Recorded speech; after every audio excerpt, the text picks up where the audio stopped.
je me présente, mon nom est Mercedes Robert, je suis une militante du collectif Échec à la guerre qui vous invite aujourd'hui à une discussion qui promet d'être enrichissante. Alors, ça s'appelle aujourd'hui un webinaire et une discussion sous le titre qui est aussi une question. Pourquoi continuer à dénoncer l'OTAN? Alors, avant d'aller plus loin, je tiens à reconnaître que nous sommes à Montréal, du moins, dans un territoire autochtone non cédé qui est nommé Tiohtià:ke. Pardon, je recommence, Tiohtià:ke, Montréal, qui est historiquement connu comme le lieu de rassemblement pour de nombreuses Premières Nations. Alors, la discussion d'aujourd'hui s'inscrit dans un contexte particulier. La guerre déclarée par la Russie à l'Ukraine a soulevé le rôle de l'OTAN dans la discussion publique et on se déroule présentement le sommet de l'OTAN à Madrid jusqu'à demain. C'est donc un moment tout indiqué pour soulever le rôle même de l'OTAN, sujet qui n'est pas, il faut le reconnaître, vraiment débattu publiquement et vraiment connu du public. On va régler des choses techniques d'abord, ce ne sera pas long. Vous l'avez constaté, nous enregistrons pour rendre la discussion accessible. Ce sera diffusé sur le site du collectif et sur sa chaîne YouTube pour en faire profiter les personnes qui ne pouvaient se joindre en direct. Vous êtes invités, si ce n'est pas déjà fait, à inscrire votre nom pour que ce soit clair qu'on voit à qui s'adresse au groupe. Vous pouvez choisir un affichage selon votre préférence à partir de votre interface. Et bien sûr, fermez votre micro pour l'ouvrir uniquement lorsque vous aurez obtenu la parole durant la période des échanges. À ce moment-là, vous demanderez de lever la main, l'outil de main qu'on a accessible, qui est accessible par l'interface Zoom, pour poser oralement vos questions si c'est possible, parce que c'est plus dynamique, mais si jamais vous préférez les écrire, on vous invitera à les envoyer directement à Hélène Gobeil, qui est l'hôte, vous la voyez dans la liste des personnes participantes. Et Hélène posera les questions pour vous, les questions que vous aurez écrites. On aura donc 3 présentations de 15 minutes chaque et nous consacrons une place importante à vos questions et commentaires puisque chaque présentation sera suivie de 20 minutes pour les échanges. Selon le déroulement, on s'ajustera à cette planification du temps-là pour que, par exemple, si on pouvait se garder un petit temps à la fin pour revenir sur l'ensemble des interventions, on verra si c'est faisable. Avant de plonger dans le vif du sujet, quand même vous présenter le collectif Échec à la guerre, qui est l'organisation organisatrice de cet événement. Le collectif Échec à la guerre est donc une coalition de groupes étudiants syndicaux, d'organisations communautaires et de solidarité internationale, qui a été mis sur pied en 2003, donc bientôt 20 ans, pour s'opposer au déclenchement de la guerre contre l'Irak. Depuis ce temps, le collectif a fait un travail colossal de sensibilisation et de mobilisation contre les politiques militaristes et la participation du Canada aux guerres d'agression.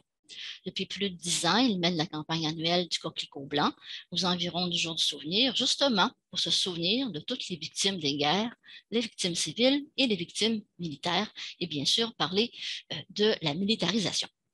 En 2009, alors que le Canada et l'OTAN menaient leur guerre en Afghanistan, le collectif Échec à la guerre a justement publié un fascicule intitulé l'OTAN, Alliance défensive ou instrument de guerre. Il y a 13 ans, donc, de cette publication-là. Et à ce moment-là, à la faveur de l'invasion de la Russie en Ukraine, l'OTAN se présente comme un défenseur de la démocratie, du droit international et des droits de la personne. Mais on doit se demander si cette organisation est vraiment ce qu'elle prétend être et si sa consolidation peut vraiment nous apporter la paix et la sécurité. Je vous nomme donc pour l'entrée de jeu les 3 personnes qui vont prendre la parole. Ensuite, on débutera par la première présentation. Martine Eloi débutera, qui est une membre du collectif, une porte-parole du collectif, qui nous fera un historique critique de l'OTAN. Ensuite, Michel Roche, professeur en sciences politiques de l'Université du Québec à Chicoutimi et spécialiste de la Russie, parlera de l'expansion de l'OTAN et des intérêts sécuritaires de la Russie.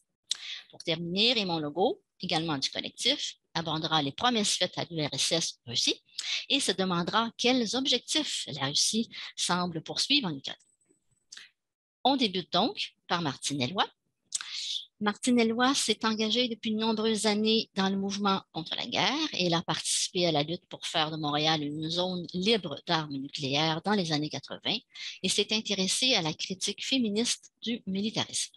Elle participe au comité de suivi du collectif Échec à la guerre depuis sa fondation en 2003.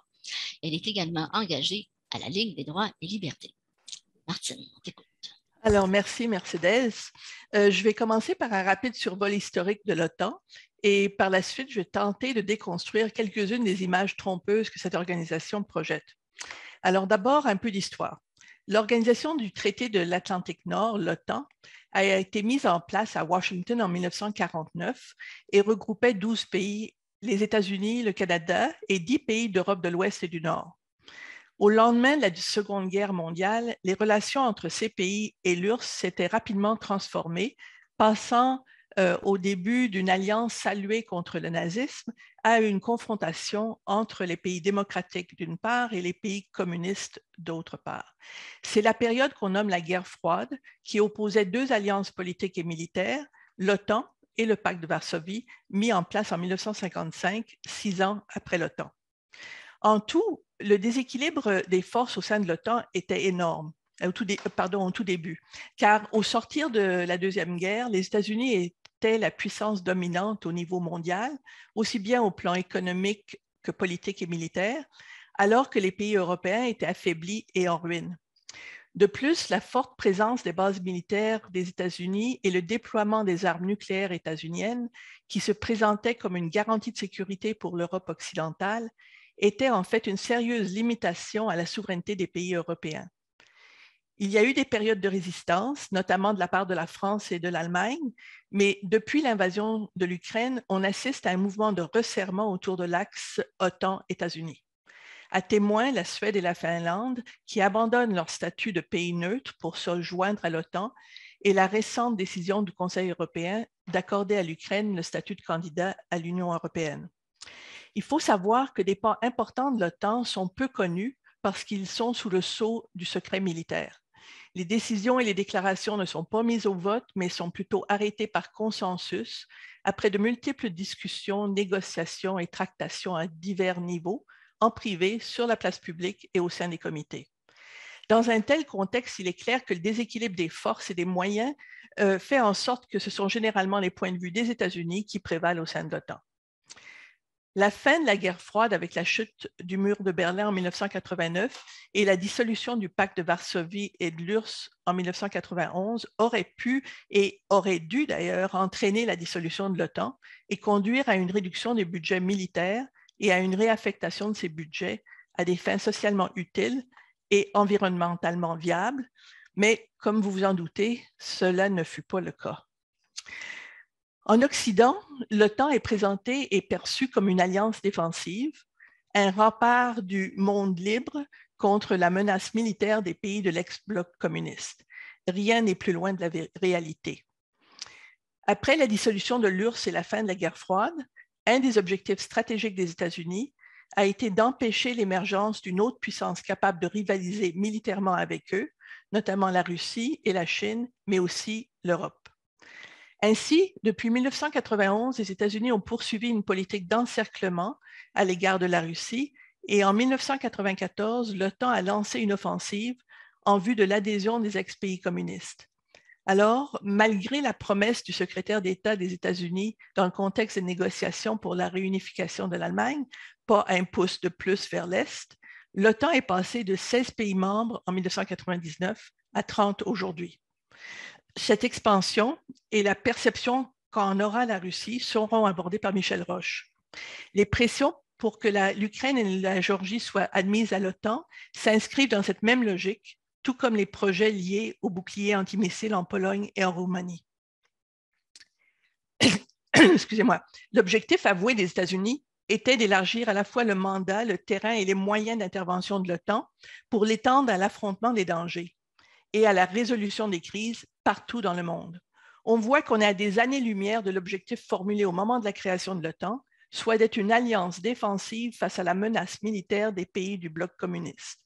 Le 17 avril 2007, l'aboutissement de la transformation de l'OTAN en instrument militaire global de l'hégémonie états-unienne était décrit par Daniel Fred, alors secrétaire d'État adjoint des États-Unis aux affaires européennes et eurasiennes ainsi, et je cite, « Depuis la guerre froide et son rôle régional dans les années 1990, l'OTAN s'est transformée en une organisation transatlantique effectuant des missions globales.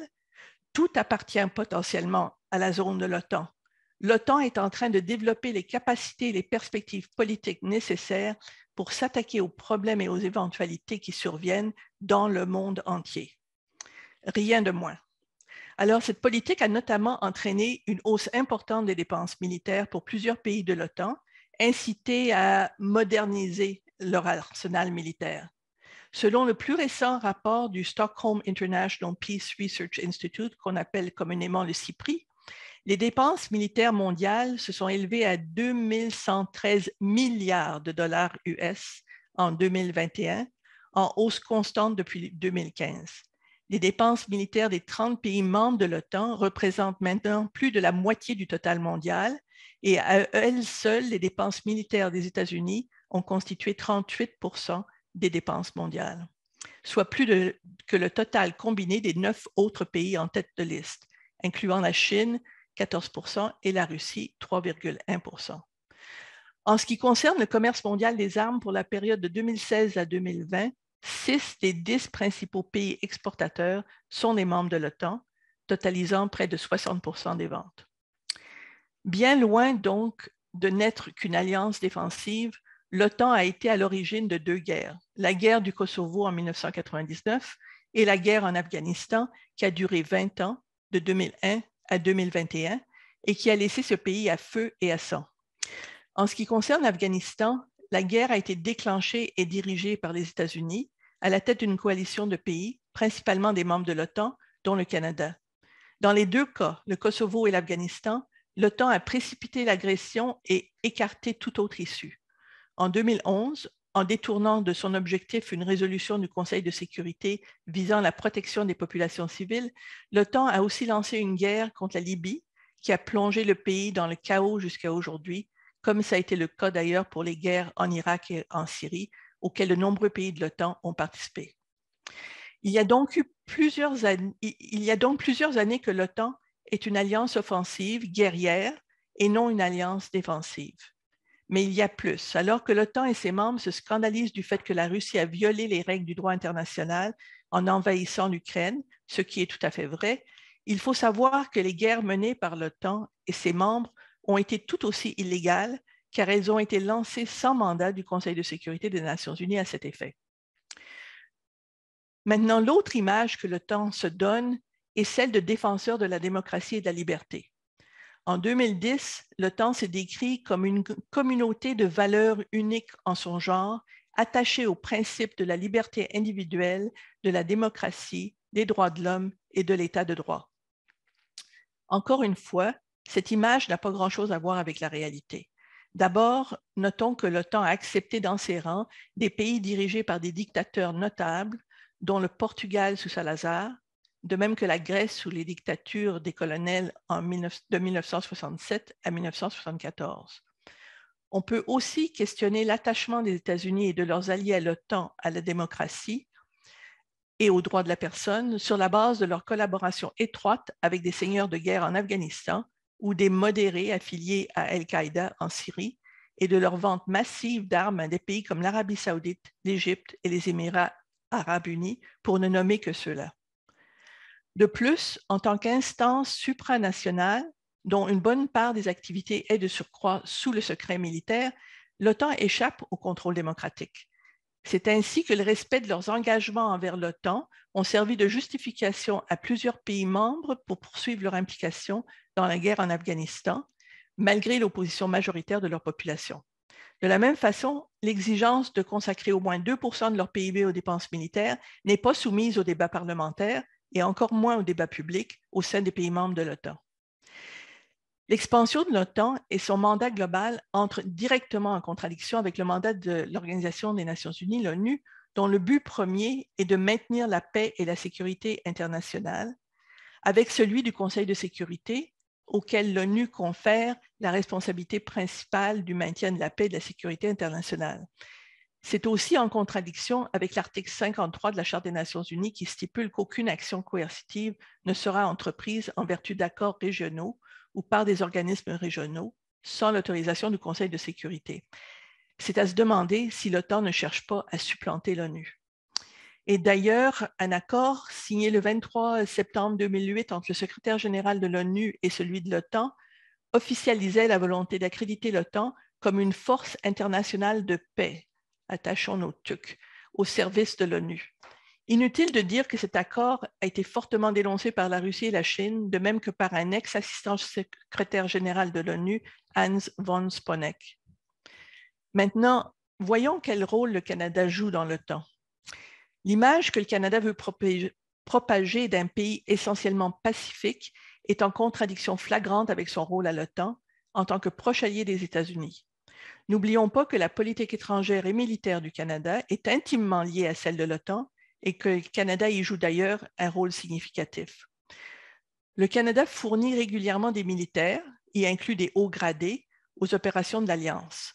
De 2005 à 2008, c'est le général canadien Ray Eno qui occupait le poste de président du comité militaire, le poste militaire le plus élevé de l'OTAN. En 2011, c'est un Québécois, le lieutenant-général Charles Bouchard, qui a commandé la mission de bombardement de l'OTAN en Libye. Cette année, un haut gradé de l'armée canadienne, Trevor Cadieux, qui venait tout juste de prendre sa retraite, a fait un séjour en Ukraine d'avril à juin, juste avant d'être rappelé à entrer au Canada pour faire face à 2 accusations d'agression sexuelle.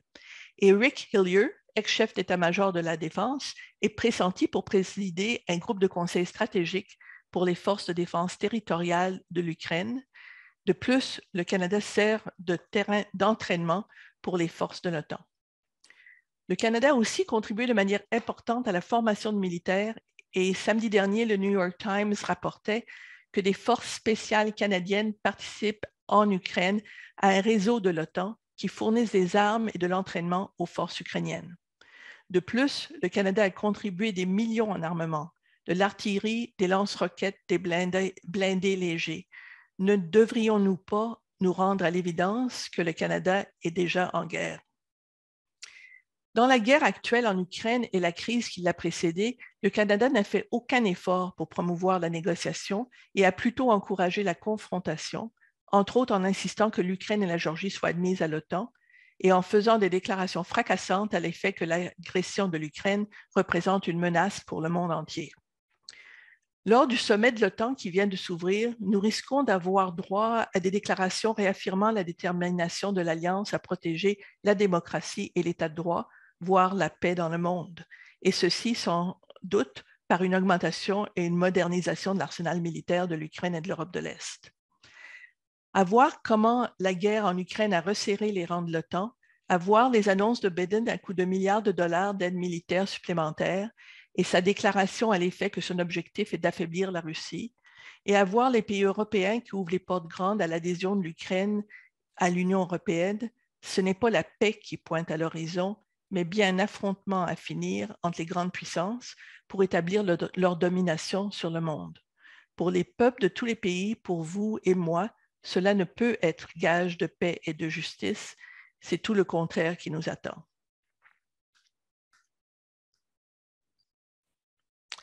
Merci. Merci. Merci beaucoup, Martine. Alors maintenant, la parole est à vous. C'est une occasion qu'on n'a pas souvent de discuter avec des panélistes sur ces questions-là. Vous pouvez poser des questions, vous pouvez partager des réflexions. Ne vous gênez pas, toutes les questions sont bonnes. Évidemment, les échanges doivent être respectueux, les interventions doivent être brèves, les questions, mais aussi les réponses des panélistes. On va commencer par Martine. Et on se limiterait à 2 minutes pour chacune des interventions pour permettre au plus grand nombre de s'exprimer. Je vous disais au début que vous auriez tout simplement à utiliser le petit outil. Souvent, se situe par le menu réaction au bas de votre écran Zoom, avec lequel vous pouvez lever la main et je donnerai la parole selon l'ordre de demande de parole. Alors, je vous invite à poser vos questions à Martine, qui pourra, j'en suis convaincue, y répondre. ce qui me frappe particulièrement comme ma propre réaction suite à la présentation, c'est on parle de l'OTAN un peu comme si c'était un État qui se donne des droits, qui se donne des droits d'expansion, qui se donne des règles et qui se présente surtout d'une manière totalement différente de ce qu'il est vraiment lorsqu'on l'examine en profondeur. L'alliance défensive, qui en même temps est une exportatrice d'armes, ce sont des paradoxes très, très intéressants, mais qui passent totalement sous le radar dans l'opinion publique. Si Martine, tu veux répondre, réagir rapidement à ça, et ensuite je donnerai la parole. Tout ce que je voulais, c'était casser la glace. Effectivement, moi, ça me frappe le parallèle entre l'OTAN et puis ce qu'on voit quand il y a des déclarations de guerre. C'est-à-dire comment on cherche à mettre de l'avant une justification pour notre action, je parle pour l'action des États-Unis, qui va rendre la chose au moins attrayante ou même nécessaire pour la population. Puis j'ai été frappée cette fois-ci par ce que j'appelle la propagande de guerre qui a eu dès l'invasion de l'Ukraine par la Russie. Et c'est sûr que si on disait les vraies choses, la population risquerait de se mobiliser pour s'opposer à la guerre. Mais en présentant la menace d'armes de destruction massive ou la menace pour les civils dans le cas de la Libye, et puis là, venir en aide et montrer toutes les images qu'on nous montrait jamais dans d'autres guerres, des dommages de la guerre qui sont pourtant les conséquences de toutes les guerres, mais là on nous les montrait abondamment et pour comme chercher l'assentiment de la population à ce que notre gouvernement continue en fin de compte de nourrir cette guerre. On ne peut pas envoyer des armes sans que ça nourrisse la guerre. Donc, je pense qu'il y a, encore une fois, on a dénoncé au collectif très ardemment ce qu'on appelait les arguments humanitaires. Et je pense que là, on en a un autre bon exemple. Alors, à vous. Oui, alors, M. Rachid Kandri-Rodi. On vous invite à réactiver votre son. Monsieur Kandri-Rodi?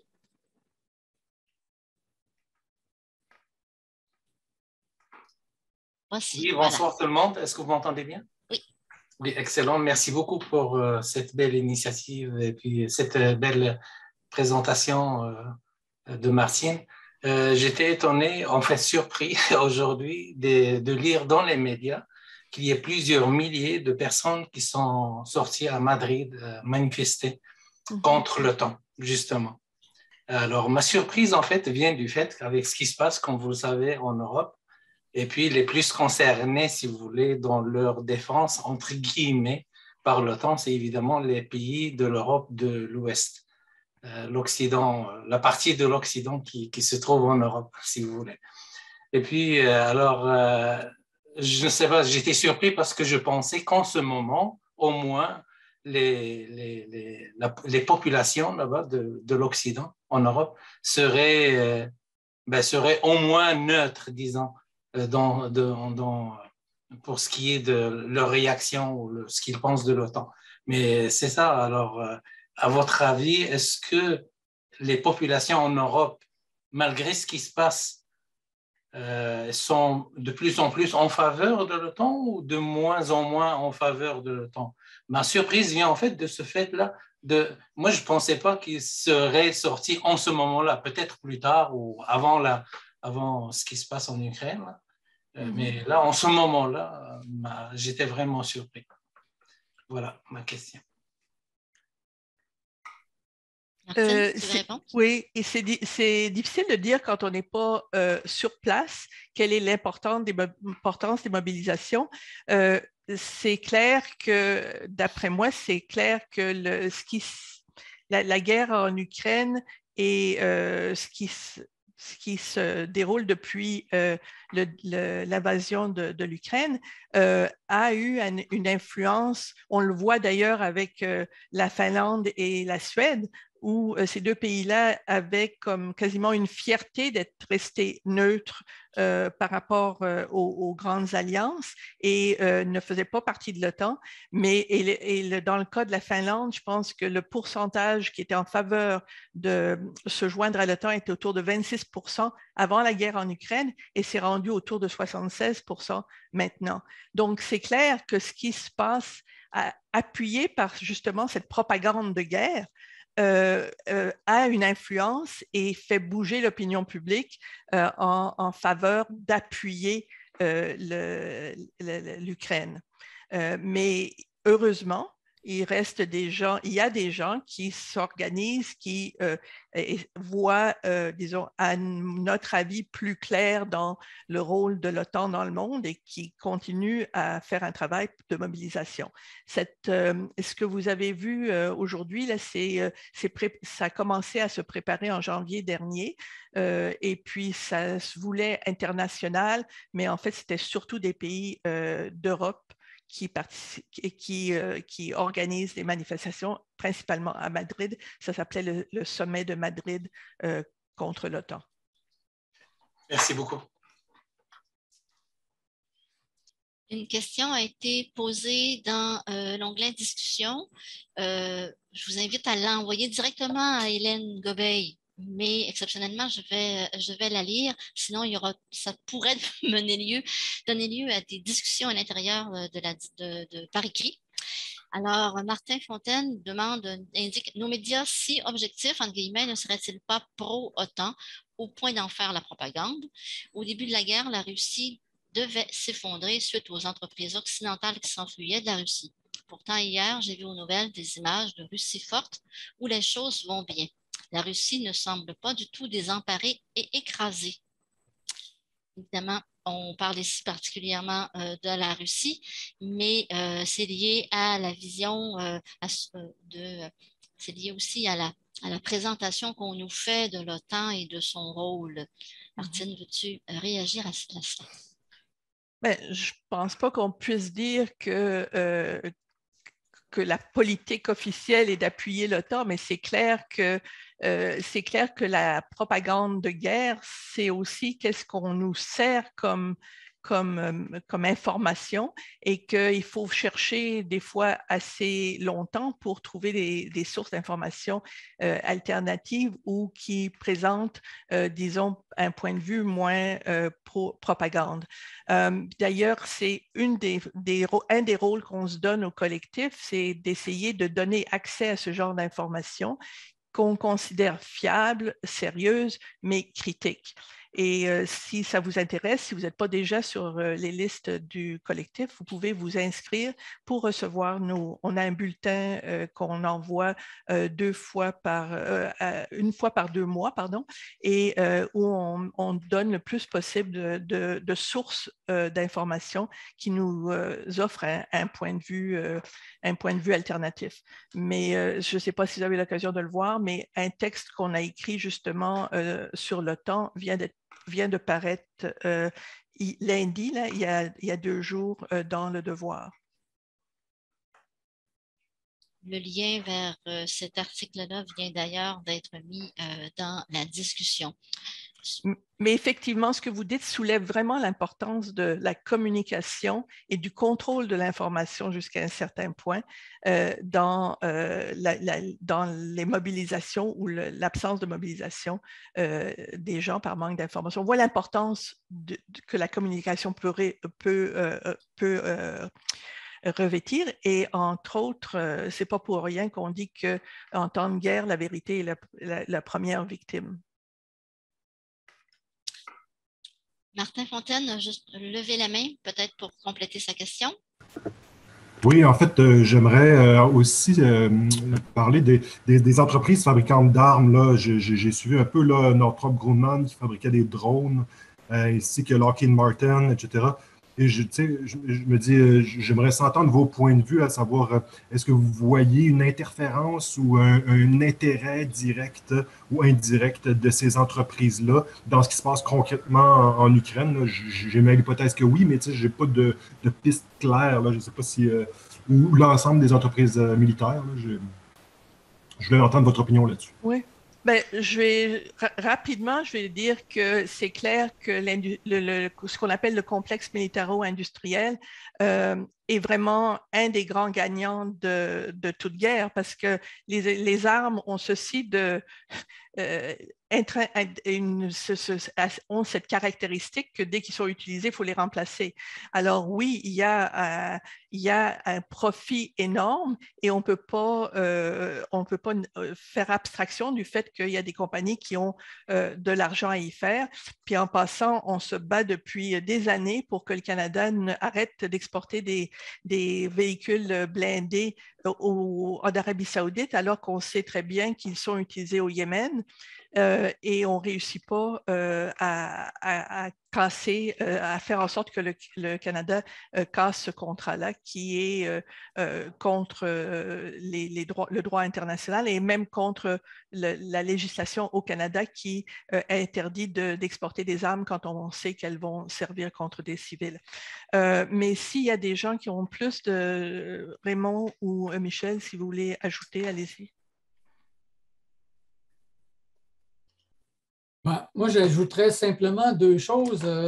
Il y a déjà beaucoup d'années, les premiers comités faisant la promotion de l'expansion de l'OTAN aux États-Unis étaient en fait dirigés par des dirigeants d'entreprises militaires comme Lockheed Martin. Donc, Lockheed Martin, voyant les bénéfices potentiels d'une expansion de l'OTAN, faisait déjà la promotion de cette expansion-là aux États-Unis à une époque où ce n'était pas encore la politique officielle.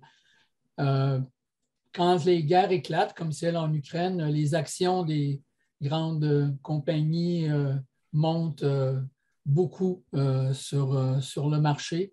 Toutes les armes que les États-Unis et d'autres pays européens fournissent à l'Ukraine, dont beaucoup sont prises dans leur propre stock, vont toutes devoir être renouvelées par des nouvelles commandes au complexe militaro-industriel et l'expansion de l'OTAN bénéficie énormément au complexe militaro-industriel, en particulier des États-Unis.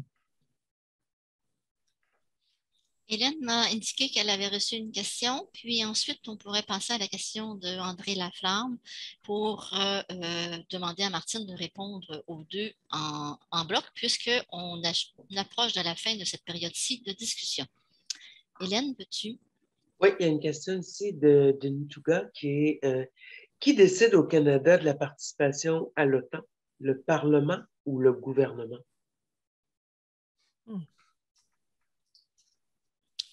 Alors, on va peut-être prendre la question d'André Laflamme. Martine, tu pourras répondre aux deux en même temps.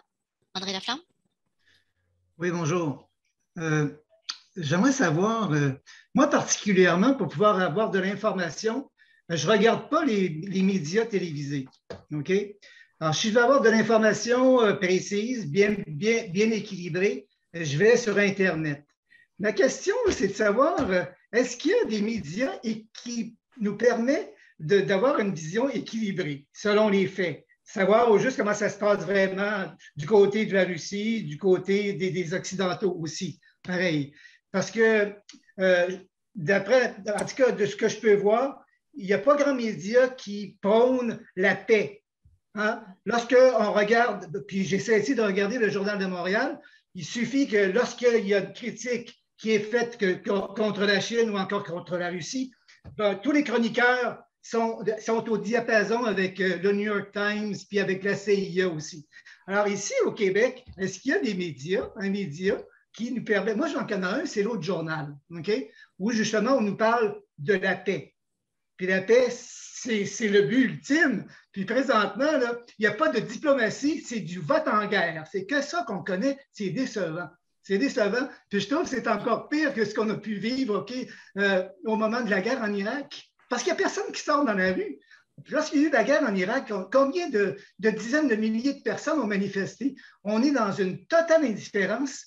Puis c'est encore pire que la crise de Cuba, bon, au début des années 60 aussi. On est sur on est sur le point de connaître un conflit nucléaire. Puis les gens sont complètement, je pense, ankylosés, hypnotisés aussi. Ça fait mais est-ce qu'il y a des médias ici au Québec qui prônent justement la paix? Hein? Puis s'il y en a un, ben, ça va me permettre de m'informer ici au Québec, qu'est-ce qui se passe vraiment.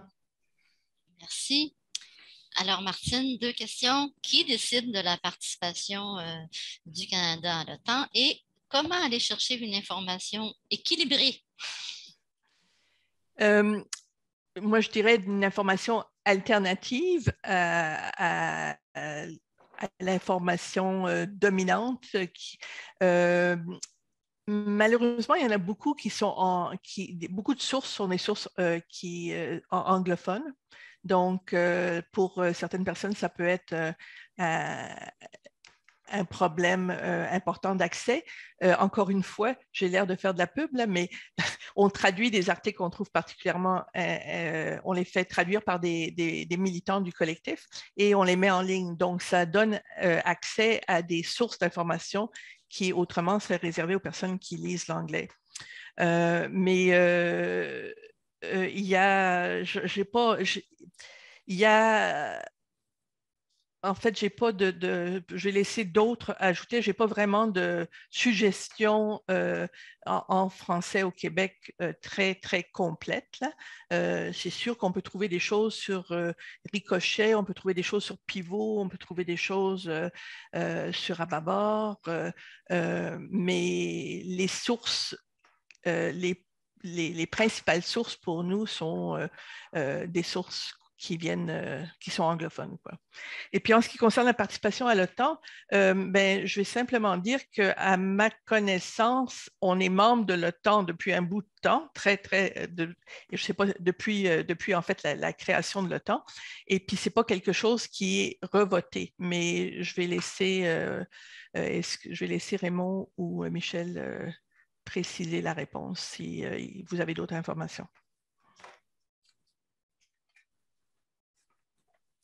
Il y a une dernière question qui a été qui a été demandée par Michel Laberge. On pourrait la prendre et ensuite clore ce bloc pour passer au suivant, parce que j'ai l'impression que Raymond et M. Roche vont poursuivre dans la même veine que ce que tu viens d'annoncer, Martine. M. Laberge, une dernière question. En mettant votre micro. J'ai entendu que la population a été très indifférente à, par exemple, la guerre en Irak.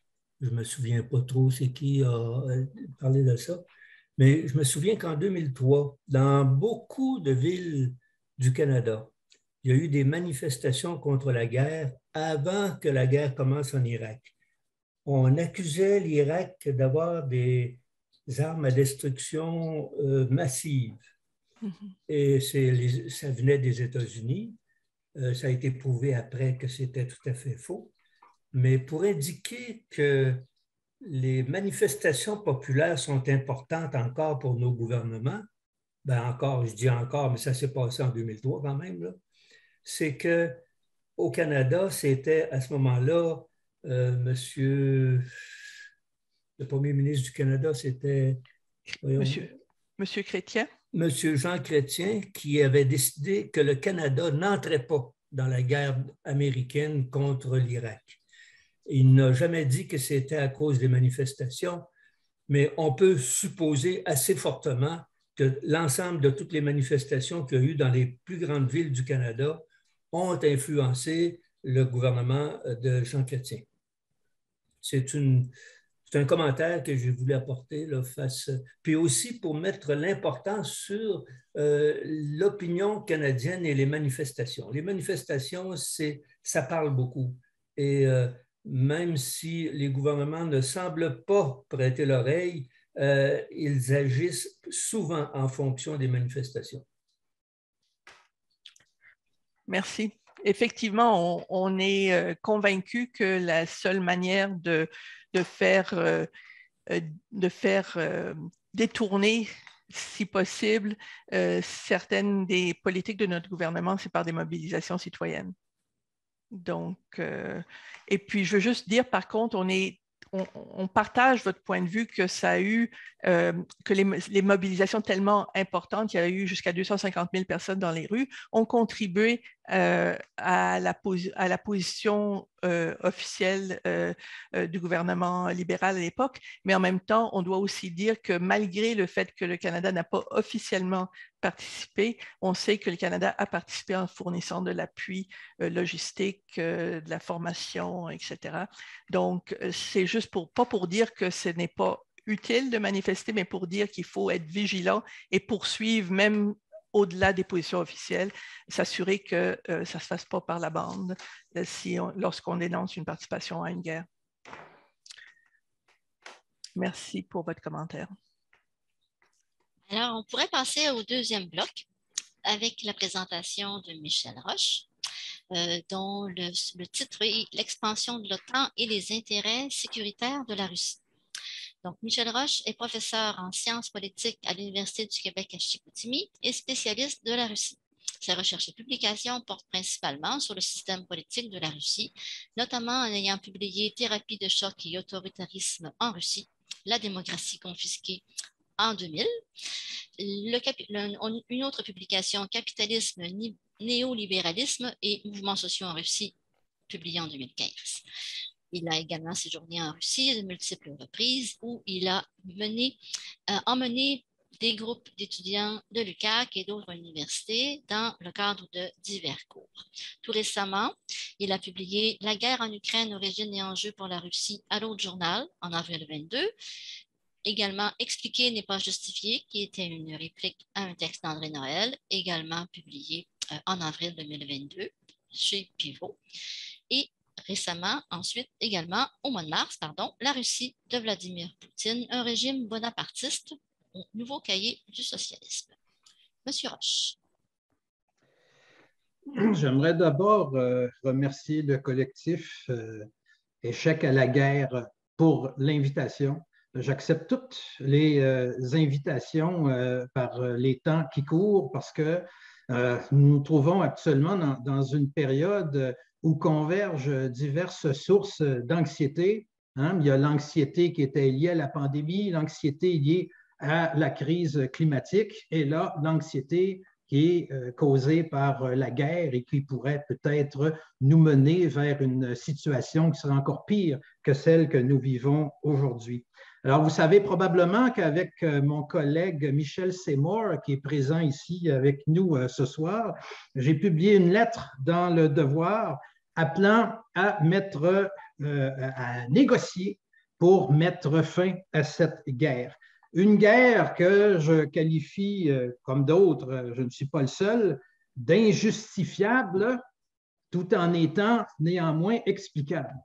Alors, ce qui va suivre dans les prochaines minutes, ce ne sont en aucun cas des justifications de ce que fait la Russie. Parce que même quand on se sent menacé par ce que pourrait devenir le pays voisin, ce n'est pas une raison pour l'envahir et massacrer ses habitants.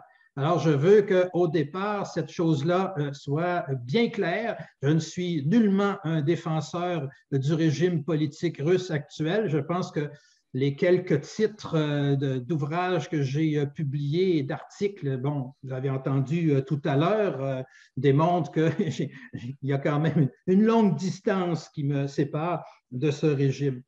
Alors, on m'a demandé de parler des promesses faites à l'URSS, à la Russie, comment on perçoit en Russie l'expansion de l'OTAN et finalement, quels objectifs la Russie semble suivre à travers ce conflit.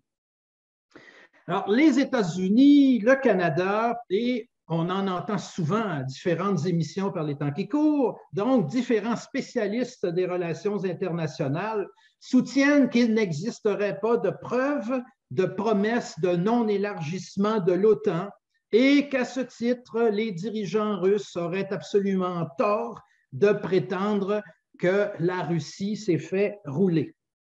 Effectivement, il n'y a eu aucun traité, aucun document signé, mais les comptes rendus de l'époque démontrent parfaitement bien que les dirigeants soviétiques, à commencer par Mikhail Gorbatchev, rappelez-vous, qui avait obtenu le prix Nobel de la paix en 1990 suite à différentes initiatives de règlement de conflits dans le monde, de désarmement nucléaire et de laisser en plus les pays d'Europe de l'Est s'autodéterminer librement. Donc, que les dirigeants soviétiques ont reçu l'engagement formel de la part des dirigeants occidentaux. Je vais les appeler occidentaux. Ce n'est pas un terme que j'aime beaucoup parce que ce n'est que géographique, ça ne fait pas référence à des rapports sociaux, mais pour faciliter les choses, je vais m'en tenir à ce mot-là. Donc, ont reçu de leur part l'engagement formel qu'il n'y aurait pas d'élargissement de l'Alliance atlantique.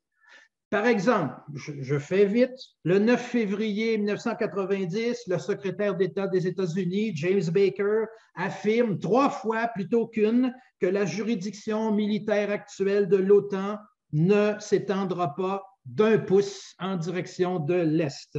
Le 10 février, donc le lendemain, le chancelier allemand Helmut Kohl répète à peu près la même chose à Gorbatchev. Dans les milieux diplomatiques, on évoque que l'OTAN sera de moins en moins une organisation militaire et de plus en plus une organisation politique. En mars 91 encore, le premier ministre britannique John Major affirme ceci: « Nous ne parlons pas de renforcer l'OTAN. » Et lorsque le ministre soviétique de la Défense demande à John Major si on n'en profitera pas pour faire adhérer des pays d'Europe de l'Est à l'OTAN, il répond « Cela n'arrivera jamais. » Alors, on peut dire quand même que le discours, il était parfaitement clair. Alors, ces promesses ont été faites, dit-on, à un pays qui n'existe plus.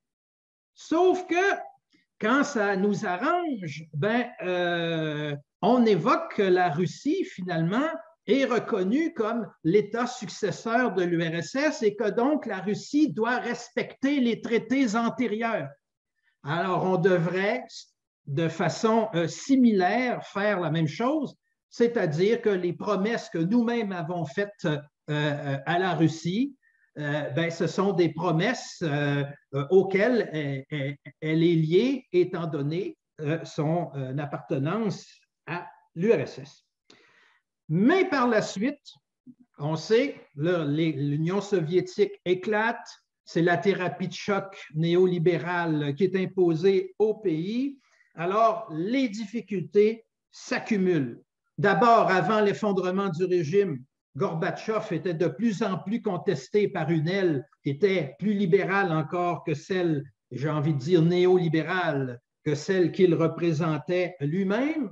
Et là, progressivement, à quoi assiste-t-on quand on regarde un peu l'évolution des choses à l'époque? C'est que nos pays qui, au début, se comportaient face à une URSS réformiste comme des pays qui voulaient accompagner l'URSS dans sa volonté de démocratisation, se comportent de plus en plus comme des pays vainqueurs de la guerre froide. Et c'est encore plus évident lorsque la thérapie de choc produit ses effets terriblement négatifs, parce que vous savez, dans les années 1990, le PIB de la Russie post-soviétique a reculé de près de 50%, et donc même chose pour le niveau de vie. L'espérance de vie des hommes russes a reculé de 5 ans en l'espace de 5 ans, donc elle est passée de 62 à 57 ans. Juste pour vous donner une idée un peu du contexte dans lequel, finalement, on va pouvoir procéder à cet élargissement de l'OTAN. Hein? Parce que, vous savez, la Russie, elle protestait de façon verbale aux velléités de progression de l'OTAN en direction de ses frontières. Mais en même temps, elle avait besoin d'aide financière de milliards de dollars. Elle avait besoin d'attirer des capitaux étrangers, des investissements, des conseils et tout ce que vous voulez. Donc, le rapport de force ne la favorisait pas pour empêcher justement cette progression de l'OTAN. Alors, donc, dans les années 1990, on en parle, il est même question jusqu'à un certain point d'intégrer un peu la Russie dans le cadre d'un partenariat avec l'OTAN, mais toujours est-il que sous Bush père, il n'y a pas eu d'élargissement de l'OTAN. C'est sous Clinton que les choses vont commencer à se gâter. Aux États-Unis, l'une des raisons qu'on avait évoquées, c'est que dans le cadre de sa campagne électorale, Clinton avait besoin de l'appui de la communauté polonaise des États-Unis pour remporter les élections et donc leur aurait fait cette promesse. Mais évidemment, il y a des raisons infiniment plus importantes et plus fondamentales qui expliquent cette progression de l'OTAN et j'aurai l'occasion tout à l'heure d'y revenir. Donc, l'expansion de l'OTAN vers l'Est, ça commence par l'absorption de l'Allemagne de l'Est, la République démocratique allemande, donc celle qui n'était pas démocratique, absorption donc par la République fédérale allemande. Mais dans ce cas-là, il y avait quand même eu un accord avec l'URSS et donc, de ce point de vue-là, il n'y a pas eu trop de protestations. Mais l'expansion qui est dénoncée par la Russie aujourd'hui, c'est celle qui commence avec l'inclusion de la Pologne, de la République tchèque et de la Hongrie en 1999. Ensuite, de la Slovénie, la Slovaquie, la Lituanie, Estonie, Lettonie et Roumanie en 2004, l'Albanie, la Croatie en 2009 et enfin la Macédoine du Nord en 2020. Et là, bien sûr, je ne parle pas de l'arrivée prochaine de la Suède et de la Finlande. Alors, par la suite, l'OTAN a continué de se dire ouverte à toute autre adhésion, sauf bien entendu celle de la Russie, ouverte à toute autre adhésion, dont celle de la Géorgie et de l'Ukraine, c'est-à-dire deux États qui sont aux frontières de la Russie. Bush, le fils, lui, va continuer dans la même direction. Il avait pourtant été bien prévenu, comme toute, si vous voulez, la communauté de dirigeants aux États-Unis, par un vieux de la vieille, George Kennan, grand conseiller de la politique étrangère des États-Unis, qui avait, dans une lettre au New York Times publiée en 1997, qui avait affirmé ceci: « L'élargissement de l'OTAN serait la plus fatale erreur depuis la fin de la guerre froide. On peut s'attendre à ce que cette décision attise les tendances nationalistes anti-occidentales et militaristes de l'opinion publique russe, qu'elle relance une atmosphère de guerre froide dans les relations Est-Ouest et oriente la politique étrangère russe dans une direction qui ne correspond pas vraiment à nos souhaits. » Et depuis quelques années, ce sont principalement les pressions intenses des États-Unis qui mettent l'adhésion de l'Ukraine à l'OTAN à l'ordre du jour. Alors, à partir de 2014, avec les événements du Maïdan, les États-Unis commencent à agir de manière à intégrer concrètement l'Ukraine dans l'OTAN. Je veux surtout dire par là qu'on préparait le terrain, n'est-ce pas? En lui envoyant des armes lourdes, en organisant des exercices militaires conjoints, souvenez-vous d'incidents avec des navires russes dans la mer Noire, et en formant des combattants. Et le Canada, bon, tout le monde le sait, était mêlé à ça aussi. Alors, en 2019, Zelensky, il est élu pour résoudre pacifiquement le conflit qui a lieu depuis 2014 dans la région du Donbass, donc dans l'est de l'Ukraine. Mais il est obligé de changer rapidement d'idée avec les menaces de mort qui ont été proférées contre lui par l'extrême droite locale. Et par ailleurs, les États-Unis ne l'ont aucunement encouragé à régler justement ce conflit au Donbass, parce qu'on peut penser que si les États-Unis s'en étaient mêlés sérieusement, bon, on aurait pu assez facilement contrer cette menace en provenance de l'extrême droite. En novembre 2021, donc on est proche d'aujourd'hui, Biden proclame la volonté de son pays d'accélérer l'intégration de l'Ukraine à l'OTAN. En réaction, le 1er décembre, offensive diplomatique de la Russie pour revoir, réviser l'architecture de sécurité en Europe. Je vais y revenir dans une minute. Mais avant, la perception et les réactions de la Russie face à cette expansion. Alors évidemment, la Russie, elle s'estime visée par cette progression de l'OTAN. Parce que si l'Ukraine en devenait membre, l'OTAN ajouterait 1581 kilomètres supplémentaires de frontières communes avec la Russie. C'est la raison pour laquelle, lorsqu'un gouvernement anti-russe a pris le pouvoir à Kiev en 2014, la Russie s'est emparée de la Crimée pour ne pas perdre sa base navale stratégique sur la mer Noire. Et je ne suis pas en train de justifier, là encore, le geste. Alors, pour la Russie, l'élargissement de l'OTAN constitue une atteinte à sa sécurité. Et c'est pour ça qu'elle demande de revoir l'architecture de sécurité en Europe de manière à tenir compte de l'insécurité de la Russie. Parce que dans les théories sur la sécurité, on dit toujours qu'il n'y a de sécurité que si elle est mutuelle. À partir du moment où l'un des États importants ne se sent pas en sécurité, bien, ça menace non seulement la sécurité de cet État, mais des autres États également. Donc, la sécurité doit être mutuelle. Mais avec le bombardement de Belgrade en 1999, l'OTAN ne peut plus prétendre agir seulement de manière défensive, comme Martine Éloi l'a évoqué tout à l'heure. Et c'est encore plus vrai avec ce qu'elle a fait en Libye.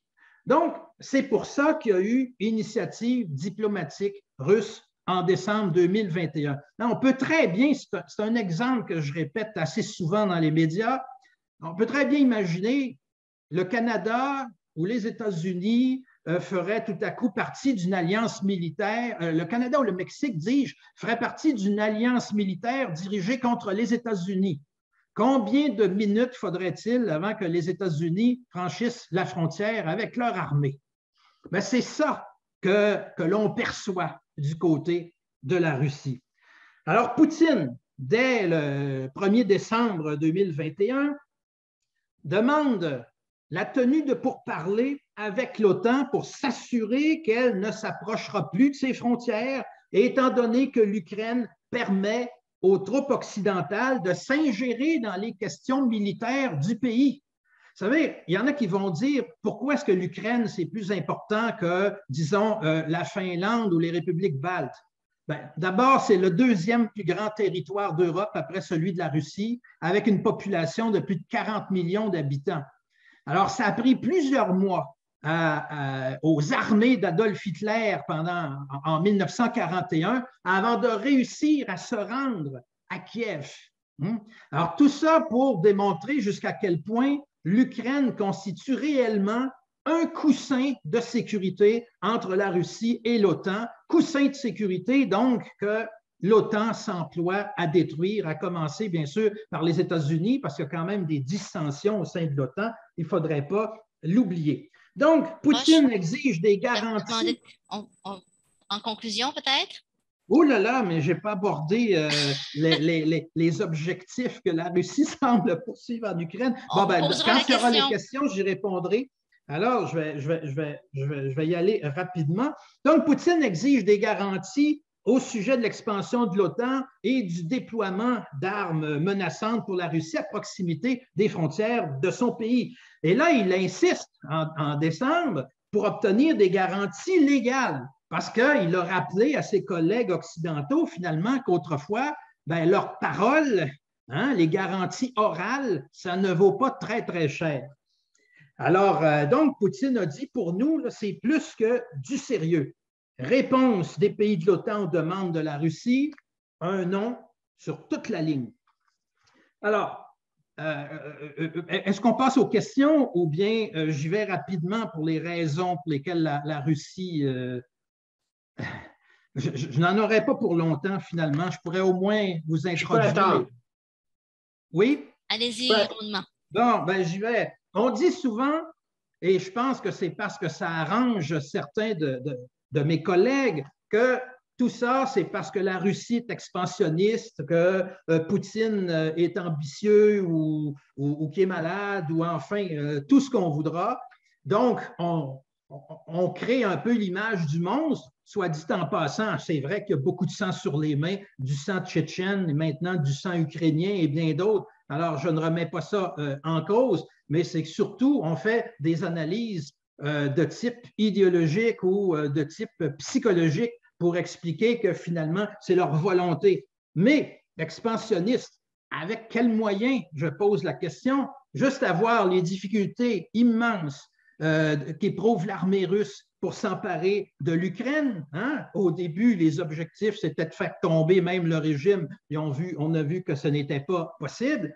Alors, imaginez envahir d'autres territoires, d'autres pays, notamment des pays qui sont membres de l'OTAN.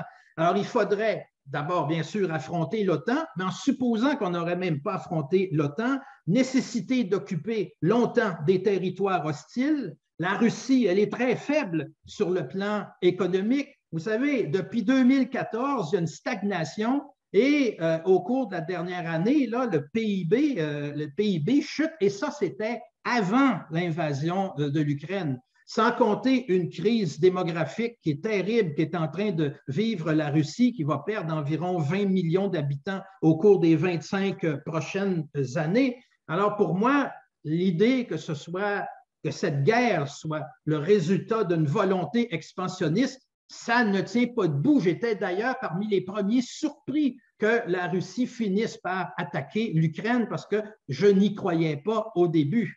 Mais je crois encore moins à une guerre de plus grande envergure. Alors donc, pour ce qui est des raisons fondamentales de cette guerre, j'attendrai vos questions. Merci. Alors, il y a déjà André Leblanc qui a une question et je crois que Hélène ensuite en a reçu une. Monsieur Leblanc? Oui, je ne me rappelle pas de la source, malheureusement, mais j'avais entendu dire que la Fédération russe avait essayé d'avoir accès, d'entrer, de devenir membre à NATO, mais avait été refusé. C'était de dire attendez votre tour, puis ça serait la cause de la tension entre la Fédération russe et NATO. Est-ce que c'est vrai? Non, ce n'est pas la cause principale.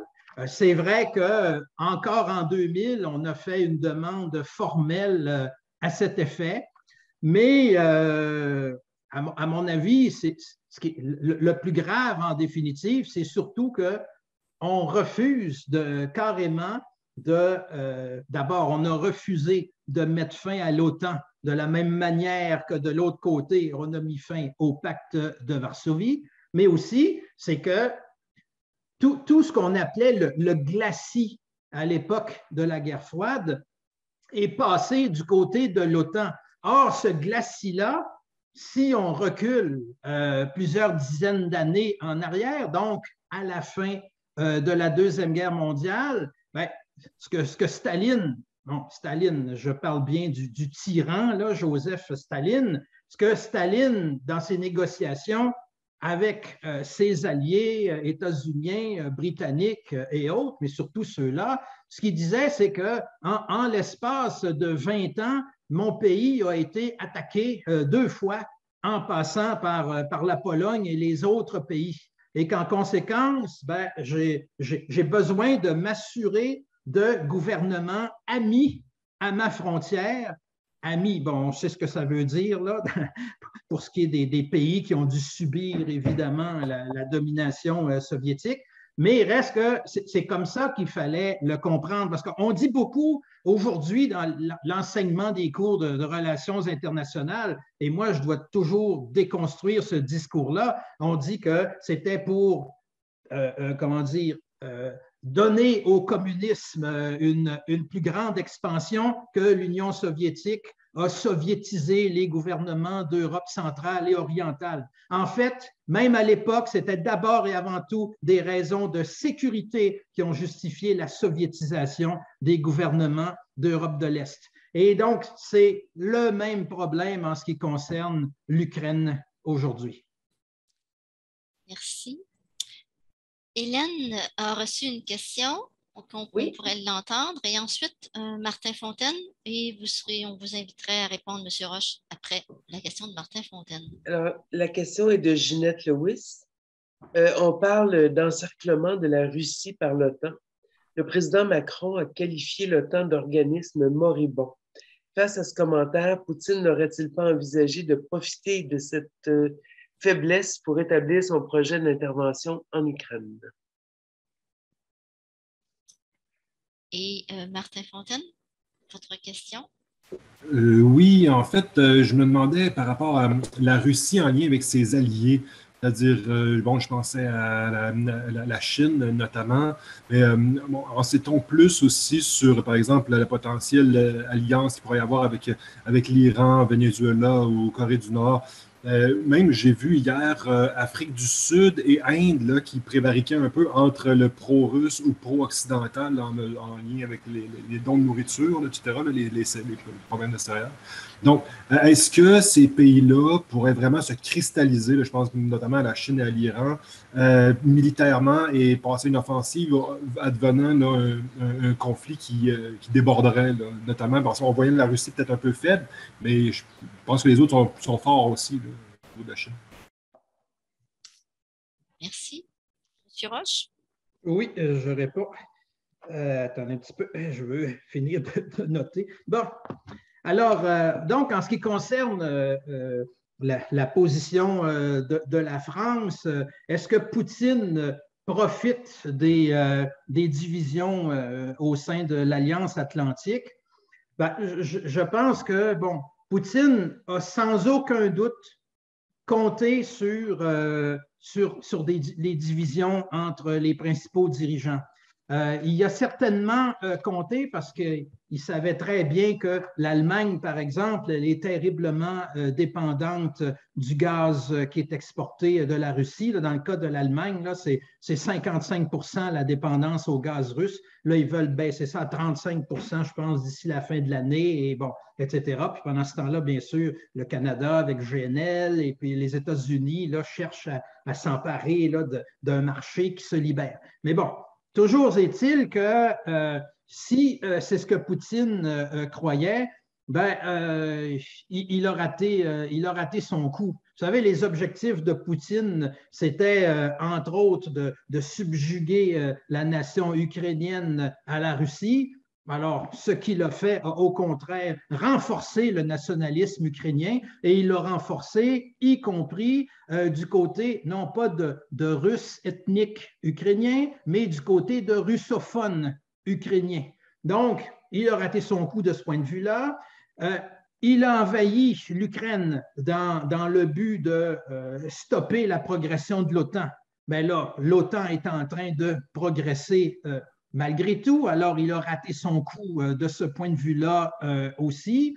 Alors, et on peut encore ajouter bien d'autres choses. Il était certain qu'il pourrait l'emporter dans une guerre éclair contre l'Ukraine. Ça n'a visiblement pas marché. Alors, il est passé de la stratégie de l'omelette à la stratégie de l'œuf à la coque, donc de concentrer ses troupes et de chercher à l'emporter finalement par une guerre d'usure.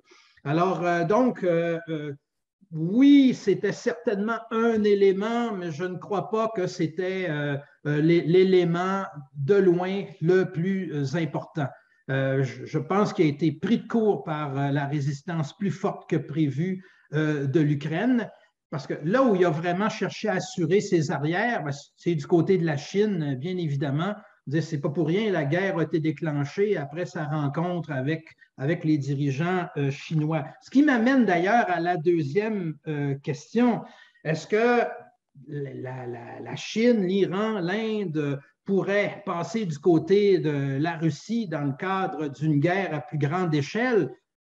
Personnellement, je n'y crois pas beaucoup. Je n'y crois pas beaucoup parce que mettez-vous à la place de la Chine. Bon, la Chine, elle profite en ce moment partiellement, je dis bien partiellement du conflit parce que la Russie est obligée de se tourner vers l'Est du point de vue économique.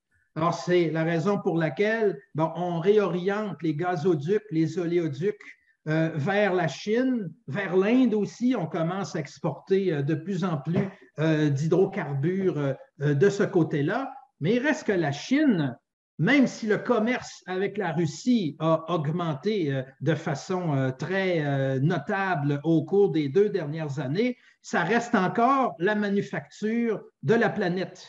Et la manufacture de la planète n'a pas intérêt à ce que ses principaux clients, c'est-à-dire les pays les plus développés, se trouvent dans une crise et pire encore, dans une guerre.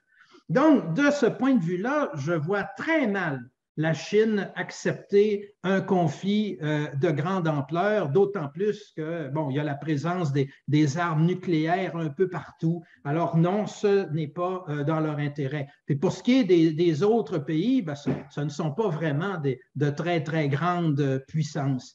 Alors non, je ne crois pas que le conflit, de ce strict point de vue, pourrait empirer. Ce qu'on remarque quand même, qui est assez intéressant, c'est qu'on nous présente souvent la Russie comme étant isolée dans les médias, qu'elle est tout seule face au reste du monde, mais ce n'est pas vrai.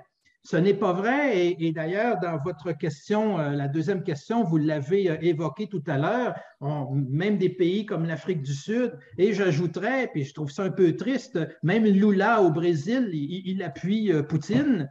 Mais pourquoi finalement? Ben, c'est qu'il y a quelque chose qui est en train de changer dans le système international actuel. C'est que l'hégémonie exclusive qui était exercée par les États-Unis, elle est en train de faire place à un monde qui est multipolaire, ce que les États-Unis n'acceptent pas. Multipolaire à cause de la montée de la Chine, à cause de la montée de l'Inde, du Brésil, et évidemment le retour de la Russie, bien évidemment. Alors, je pense que c'est dans ce contexte-là aussi qu'il faut voir cette guerre qui finalement devient un peu une guerre par procuration. Quel que soit le camp, la Russie ou l'OTAN, on se sert des Ukrainiens. Les Ukrainiens, c'est le prétexte, c'est ce qui se dissimule derrière une confrontation beaucoup plus globale. Ça fait le lien avec une question qui a été posée dans la discussion, ou en tout cas la finale d'une discussion, d'une question qui a été mise par Guy Roy. Est-ce que l'alliance entre la Russie et le Donbass est légitime du point de vue du droit international? Et les négociations ne commenceront-elles pas au moment de la victoire de la Russie dans la région du Donbass?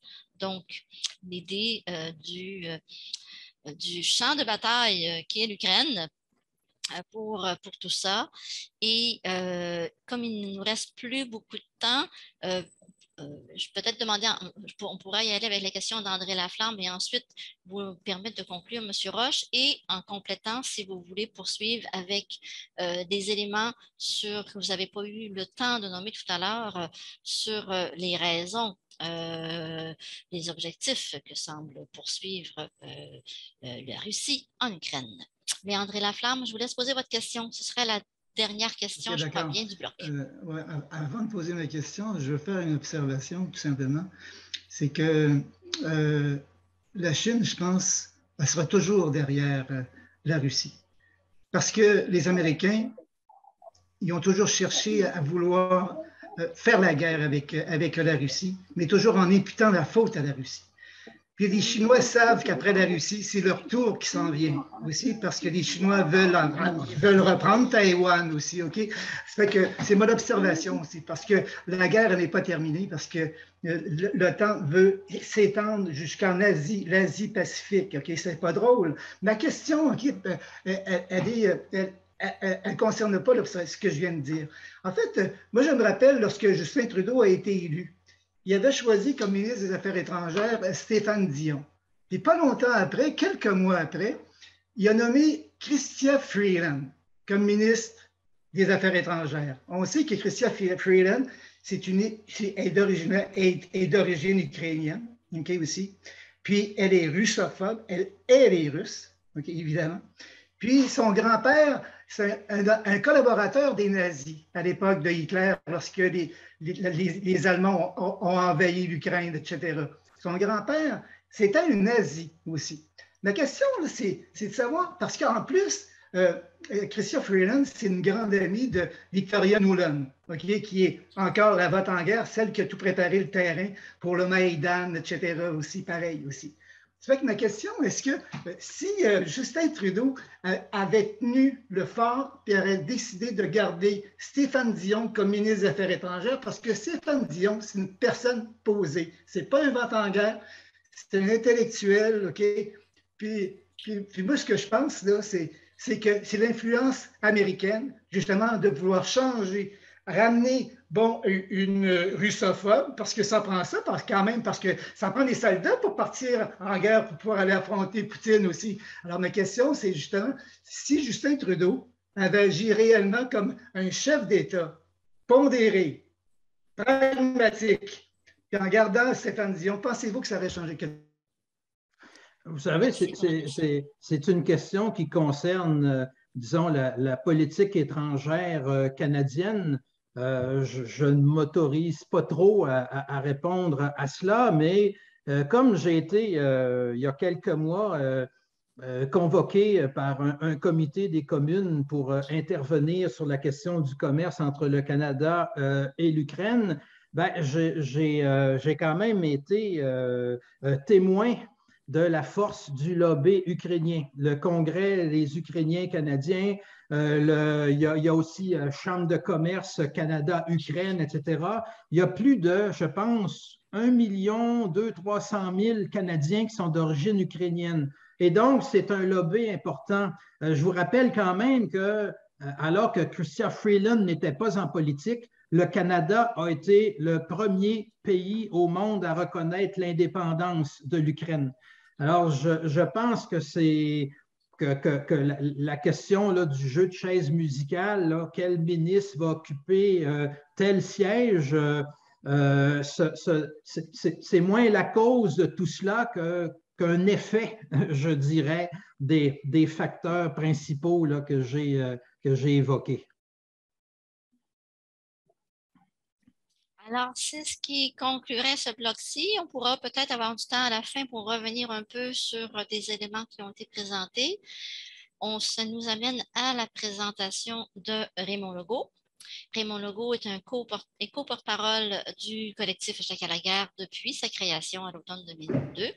Retraité de l'enseignement de l'informatique au niveau du cégep, il a depuis longtemps été interpellé par les enjeux de justice et de paix dans le monde, en particulier au Moyen-Orient. Préoccupé par le rôle souvent négatif du Canada sur la scène internationale, malgré l'image bienveillante qu'il cultive, il s'est notamment impliqué dans des actions de solidarité avec les peuples palestiniens et irakiens. Alors, Raymond va nous parler le Canada devrait-il, poser la question, le Canada devrait-il demeurer dans le temps au regard de la période historique actuelle? Raymond? Merci, Mercedes. Bon, ben, je vais répondre tout de suite, non. Et je vais essayer d'expliquer un peu plus la réponse. Alors, je vais d'abord dire quelques mots sur ce qu'on devrait considérer comme notre sécurité et ce qui la menace. Je vais ensuite aborder brièvement la politique nucléaire de l'OTAN et je vais indiquer que ça représente pour nous un danger croissant. Et en terminant, je vais essayer de situer tout ça dans le contexte mondial actuel, en particulier celui des politiques hégémoniques des États-Unis. D'abord, de quelle sécurité parle-t-on? Alors, pour nous, la sécurité des populations, que ce soit au Canada ou ailleurs dans le monde, c'est d'abord la satisfaction de leurs besoins de base. C'est aussi la lutte contre les injustices, l'exploitation et l'oppression sous toutes ses formes qui contribuent à l'insécurité des gens et qui entraînent diverses formes de violence à leur égard. Et c'est aussi évidemment la lutte urgente pour trouver des solutions à d'autres dangers communs pour l'humanité, à savoir la crise climatique, les pandémies et le péril que font aussi peser les armes nucléaires sur notre survie collective. D'entrée de jeu, on peut dire que tous ces problèmes-là, ce ne sont pas des problèmes qu'on peut régler militairement et que ce n'est pas pour ça qu'existent les complexes militaro-industriels, les armées, les guerres et la propagande qui les soutiennent. Ces réalités-là, complexes militaro-industriels, armées, guerres, etc., existent plutôt pour préserver, pour étendre ou pour obtenir des positions d'hégémonie, que ce soit mondialement ou régionalement, de la part de pays ou de blocs de pays qui sont en rivalité entre eux pour des marchés, des matières premières, de la main-d'œuvre à bon marché, des gros contrats, etc. La soi-disant sécurité nationale dont on nous parle souvent, c'est la sécurité de ces intérêts-là qu'elle vise à assurer, pas la nôtre. Dans le cas de l'OTAN, on parle d'un bras armé de l'impérialisme états-unien et occidental, y compris le Canada, impérialisme états-unien et occidental dans la mesure où leurs intérêts convergent, et d'un bras armé nettement dominé par les États-Unis, qui offre un prétendu parapluie de protection nucléaire à l'Europe en échange d'une subordination certaine de ses propres intérêts à ceux des États-Unis. Parlant de parapluie nucléaire, quelle est la politique nucléaire de l'OTAN? Bon, il faut savoir que l'OTAN inclut 3 puissances nucléaires, les États-Unis, le Royaume-Uni et la France, mais c'est évidemment l'arsenal nucléaire des États-Unis qui est de loin le plus important, qui représente 42% des armes nucléaires dans le monde.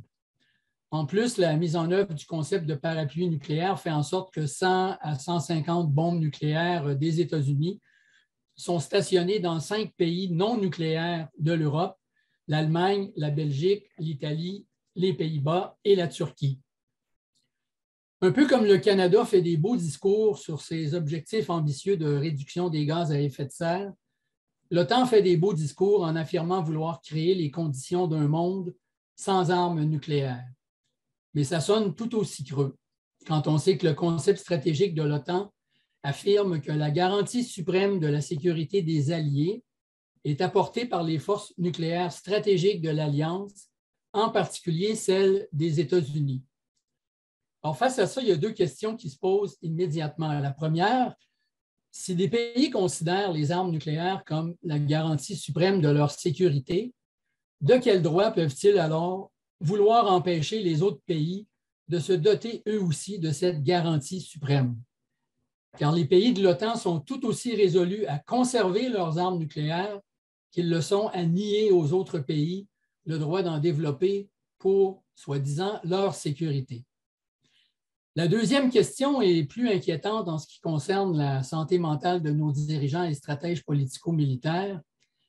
Comment une menace d'anéantissement de toute l'humanité peut-elle encore aujourd'hui être présentée comme indispensable pour assurer notre sécurité? Il y a presque 5 ans, l'Assemblée générale des Nations unies a adopté le traité sur l'interdiction des armes nucléaires. Suivant le mot d'ordre des États-Unis, 28 des 29 pays membres de l'OTAN à ce moment-là ont boycotté tout le processus d'élaboration du traité, y compris la séance de son adoption. Le traité est entré en vigueur le 22 janvier 2021 et n'a toujours été signé par aucun membre de l'OTAN. Il y a quelques jours, du 21 au 23 juin, s'est tenue la première rencontre des États partis au traité sur l'interdiction des armes nucléaires. Sans surprise, les médias d'ici n'en ont pas parlé du tout. Je vais maintenant aborder l'aspect des dangers croissants qui sont liés à cette politique nucléaire-là de l'OTAN. Il y a plusieurs années, évidemment, que la menace d'une conflagration nucléaire plane sur la survie même de l'humanité. Et comme on vient de voir, la politique de l'OTAN là-dessus fait partie du problème et non pas de la solution. Mais dans la période actuelle, il y a des dangers accrus, et ce, pour plusieurs raisons.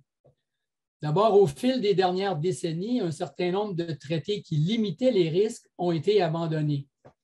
Alors, on parle ici d'un traité qui avait été adopté entre les États-Unis et l'URSS en 1972, qui bannissait les missiles antibalistiques. Ce traité-là a duré 30 ans et les États-Unis s'en sont retirés en 2002. Depuis, les États-Unis ont déployé des systèmes ABM, des systèmes supposément antimissiles balistiques, en Alaska, en Californie, à Guam, en Corée du Sud, au Japon, en Pologne, en Roumanie, ainsi que sur des navires de guerre dans l'Atlantique, dans le Pacifique et en Méditerranée. Ces systèmes sont souvent présentés comme purement défensifs, mais ils peuvent très bien être envisagés comme protection contre une réplique nucléaire lors d'une première frappe nucléaire. En d'autres termes, les États-Unis lanceraient unilatéralement une première frappe nucléaire et le bouclier antimissile leur servirait de protection possible contre une éventuelle réplique nucléaire. C'est pour cette raison-là que les États-Unis et l'URSS s'étaient entendus en 1972 pour interdire ces armes-là parce que ça accroissait les risques d'une course aux armements encore plus dangereuse et que ça menaçait la sécurité et non pas que ça l'accroissait.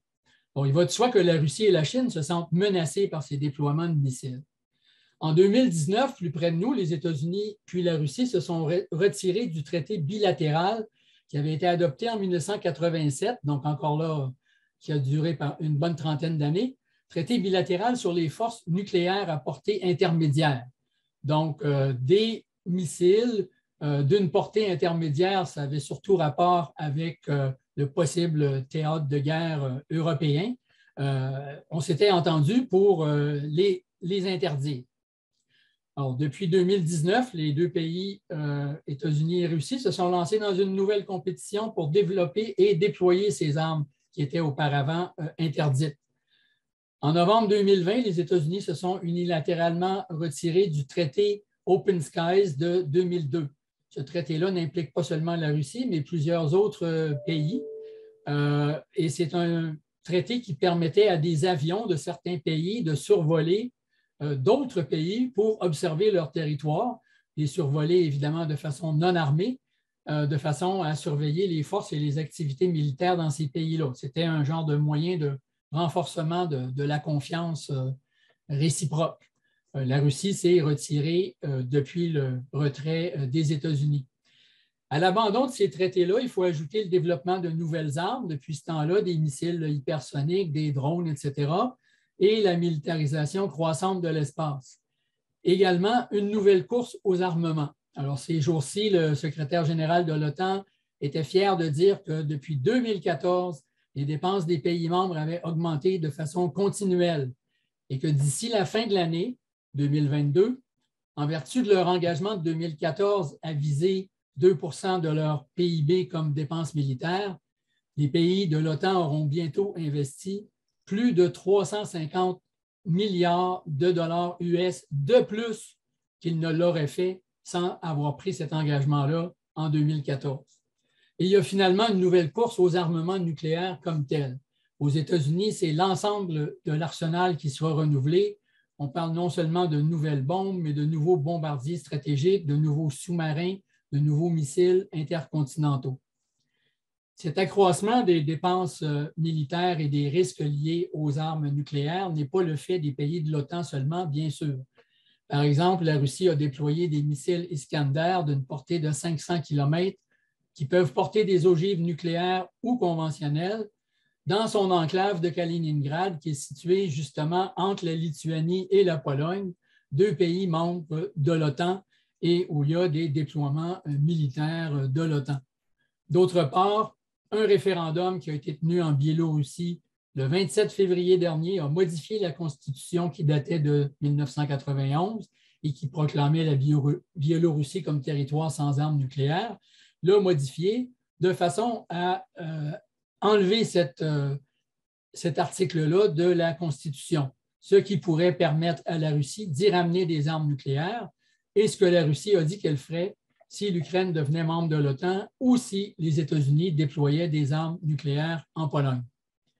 La guerre actuelle de la Russie en Ukraine et l'implication de l'OTAN entraînent aussi un très net accroissement des dangers.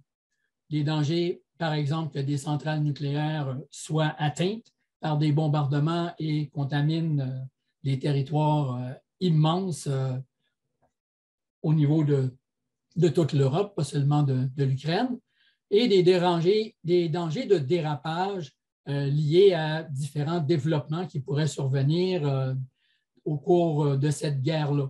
Bon, par exemple, récemment, la Lituanie a décidé, prétextant d'appliquer des sanctions décidées par l'OTAN, d'annuler des livraisons forestières de la Russie à Kaliningrad.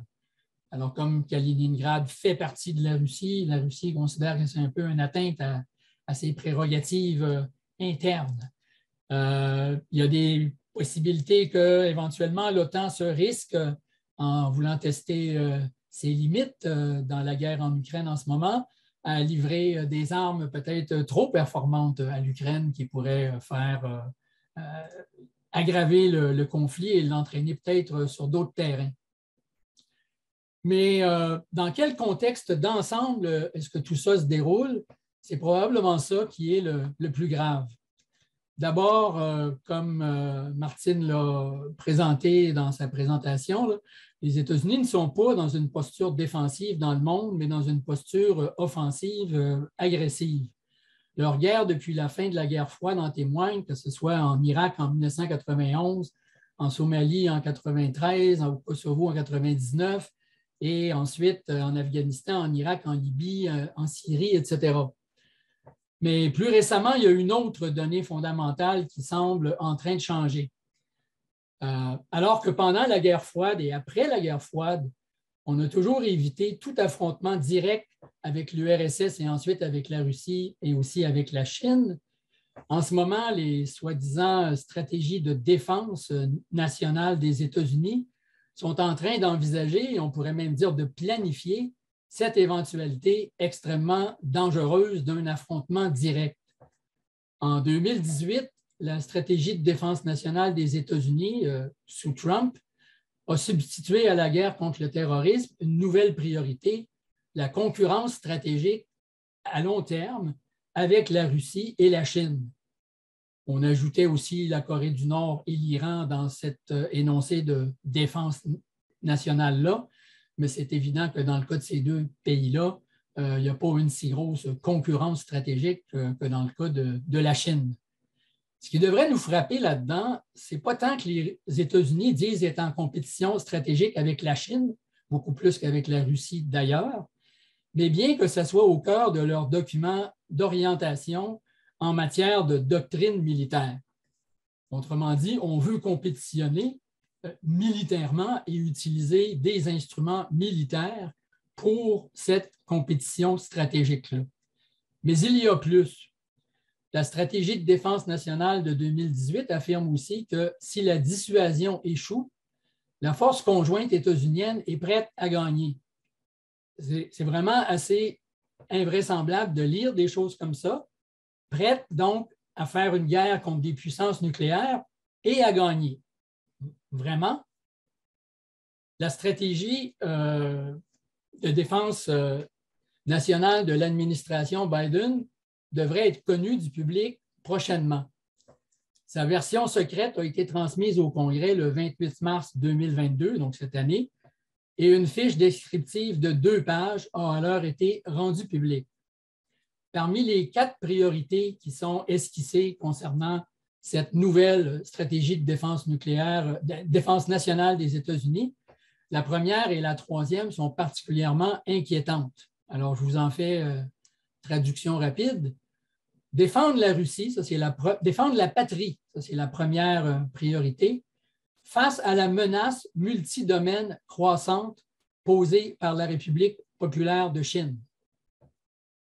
Et la troisième de ces 4 priorités-là, dissuader l'agression tout en étant prêt à l'emporter dans un conflit si nécessaire, en donnant la priorité aux défis posés par la Chine dans l'Indo-Pacifique et ensuite aux défis de la Russie en Europe. Alors encore là, la même chose qu'on retrouvait, la volonté affichée d'être en mesure de gagner une guerre, même nucléaire, contre la Chine et la Russie. Clairement, la Chine n'a pas l'intention d'attaquer la patrie états-unienne. Ce qu'elle a toujours indiqué, par contre, c'est qu'elle considérait Taïwan comme partie intégrante de la Chine. Et même les États-Unis ont souscrit depuis des décennies à cette notion d'une seule Chine, tout en développant des liens économiques, politiques et militaires approfondis avec Taïwan, qui nie dans les faits cette reconnaissance d'une seule Chine. La déclaration récente de Biden à l'effet que les États-Unis défendraient Taïwan en cas d'attaque et celle des officiels chinois à l'effet que toute proclamation d'indépendance de Taïwan entraînerait automatiquement la guerre n'ont donc vraiment rien de rassurant. Et c'est dans cette direction de leur nouvelle stratégie de défense nationale les États-Unis entraînent l'OTAN, présentement en sommet à Madrid. Ainsi, on a pu apprendre aujourd'hui que l'OTAN a adopté un nouveau concept stratégique. On savait qu'il l'adopterait, mais on a su que c'était fait aujourd'hui, et que ça identifiait la Russie comme la menace la plus significative et la plus directe à la paix transatlantique, et la Chine comme un défi aux intérêts, aux valeurs et à leur sécurité. On est très, très loin de l'Atlantique Nord quand on est rendu dans des considérations semblables. Il y a 2 jours, lors d'une conférence de presse du secrétaire général de l'OTAN, on a aussi appris que les effectifs de la force de réaction rapide de l'OTAN passeraient de 40 000 à 300 000 soldats. On a aussi continué à narguer la Russie en invitant la Géorgie au sommet de Madrid et en disant qu'à plus long terme, l'OTAN facilitera la transition de l'Ukraine d'équipements militaires de l'ère soviétique à des équipements modernes de l'OTAN, ce qui est commencé depuis longtemps, évidemment, mais ce qu'on a nettement l'air de vouloir poursuivre à l'avenir. De plus, les États-Unis ont annoncé une présence militaire accrue sur le continent européen. Or, une présence militaire accrue en Pologne, en Angleterre, en Espagne, en Allemagne, en Italie, en Roumanie et dans les États baltes où on a aussi annoncé une intensification des exercices militaires. Les États baltes qui sont des États limitrophes de la Russie. L'OTAN est aussi en train de devenir une force militaire du Pacifique, très, très loin de l'Atlantique Nord. Cette année, à partir d'aujourd'hui, 29 juin jusqu'au 4 août, sous la direction du commandement états-unien de l'Indo-Pacifique, vont se dérouler des grands exercices de guerre, les plus importants à ce jour, qui réuniront 38 navires de 26 pays, 4 sous-marins, 170 avions de combat et 25 000 soldats, tout ça dans les eaux territoriales d'Hawaï. En plus, il y a des unités de combat au sol provenant de 9 pays qui vont pratiquer des débarquements amphibies sur les îles d'Hawaï. Parmi les 26 pays impliqués, 6 membres de l'OTAN. Il faudra conclure bientôt, Raymond. Oui, je conclus. 6 membres de l'OTAN, Canada, Danemark, France, Allemagne, Royaume-Uni et États-Unis, et 4 pays qui sont partenaires de l'OTAN, l'Australie, le Japon, la Corée du Sud et la Nouvelle-Zélande, qui sont justement des pays qui participent au sommet de l'OTAN pour la première fois en ce moment même. En conclusion, l'OTAN est une coalition militaire dont les orientations n'ont rien à voir avec la défense de la démocratie, des droits de la personne ou d'un ordre international basé sur des règles de droit. L'OTAN, en tant que bras armé de l'impérialisme états-unien d'abord et avant tout, est entraînée dans des guerres et des orientations décidées par les États-Unis en fonction de leur lutte pour préserver leur hégémonie coûte que coûte, et d'abord et avant tout face à la Chine. Dire ça, ce n'est pas prendre parti ni pour la Russie en Ukraine, ni pour la Chine dans le monde. C'est simplement regarder la réalité en face. Et aussi, depuis le début de l'ère nucléaire, il y a une autre réalité fondamentale qui s'est imposée, à savoir qu'entre les grandes puissances dorénavant, il n'y a plus de possibilité de gagner une guerre sans mettre en péril la survie même de l'humanité. La seule voie possible vers la sécurité des populations et la paix dans le monde est donc de mettre fin aux luttes pour l'hégémonie, le contrôle, la domination, de mettre fin à la loi du plus fort. Et cette voie est tout le contraire de ce que préconise l'OTAN.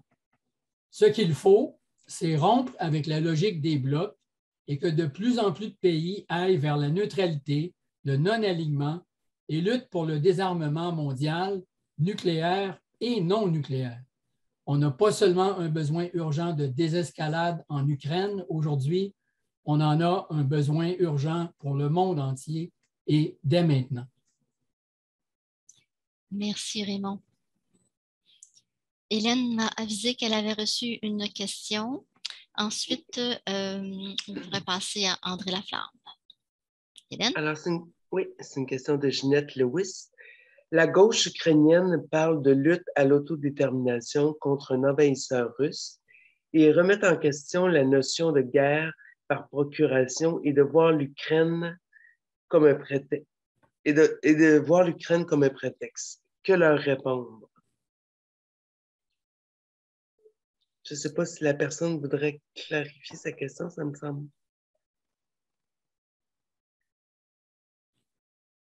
Est-ce que... Ginette. On prend plus qu'une question à la fois? Ou... Oui, on pourrait prendre la question d'André Laflamme.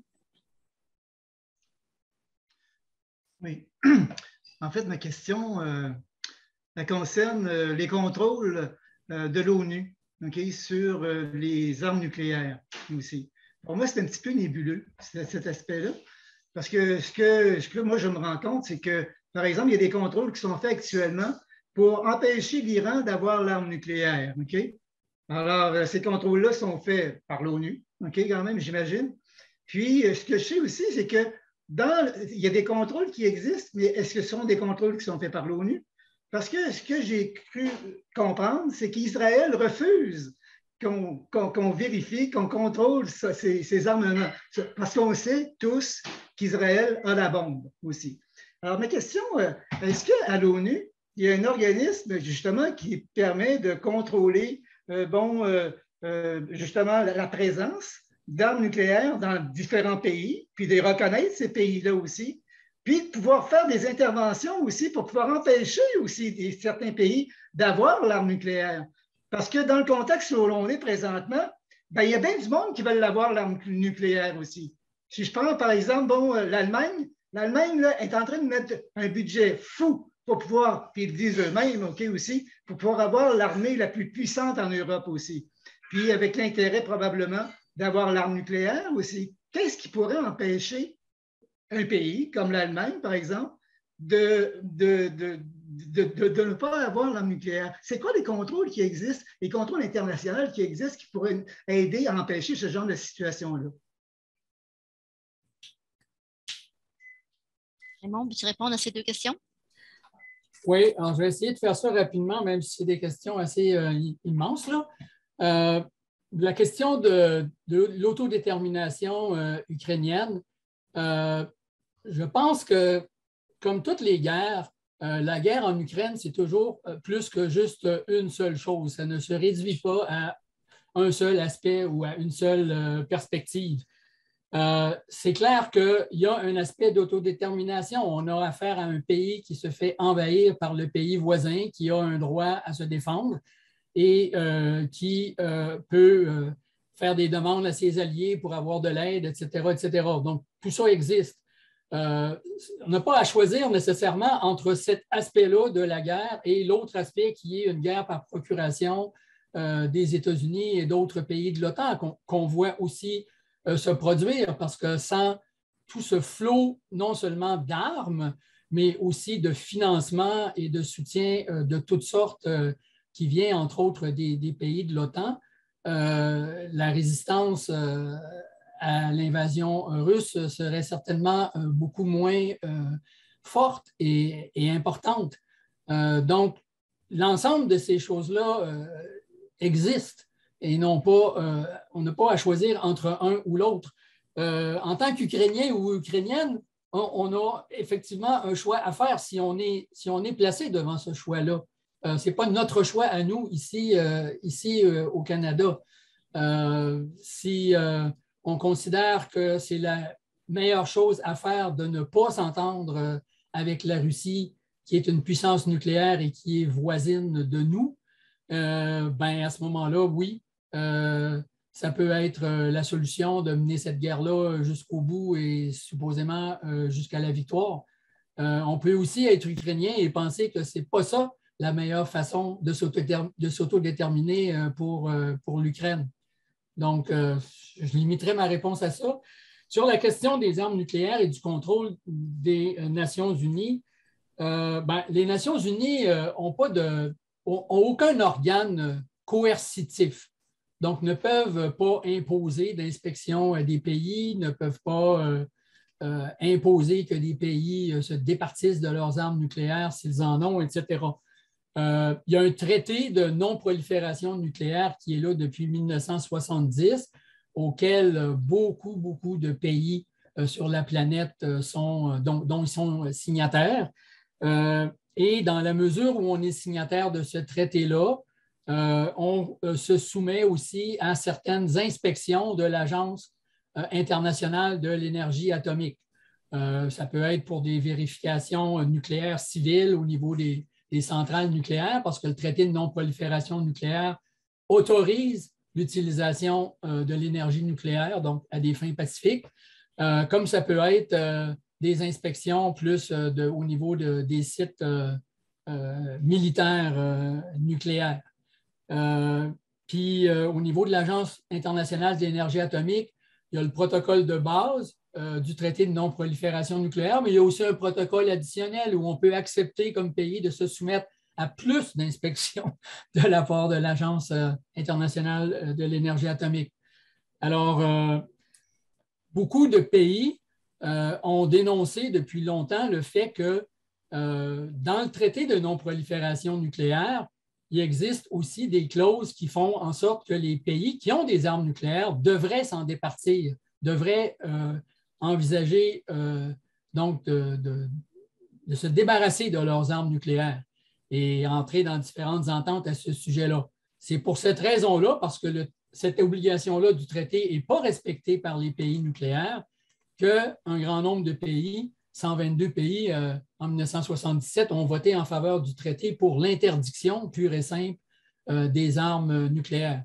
Mais aucun pays qui possède des armes nucléaires a signé ou ratifié ce traité-là et aucun pays de l'OTAN n'a signé ce traité-là. Merci. J'inviterai Michel Laberge à poser sa question. Ensuite, Hélène en a reçu une par écrit, puis une dernière de Bernard Rio. Puis ensuite, on demandera à Raymond de répondre aux trois en bloc parce qu'on arrive vers la fin. Ah, une petite dernière de Martin Fontaine. Mais là, après ça, on ferme. Merci. Alors, Monsieur Laberge. Il y a été un temps où on parlait de guerre légitime. Est-ce qu'aujourd'hui, avec toute la force des armes que nous connaissons, est-ce que d'abord, je vais utiliser votre nom, notre nom, puisque j'en fais partie, le collectif Échec à la guerre, peut se prononcer contre toute notion de guerre légitime? C'est votre question? Oui. Merci. Bon, Raymond, on va la prendre en banque. Hélène?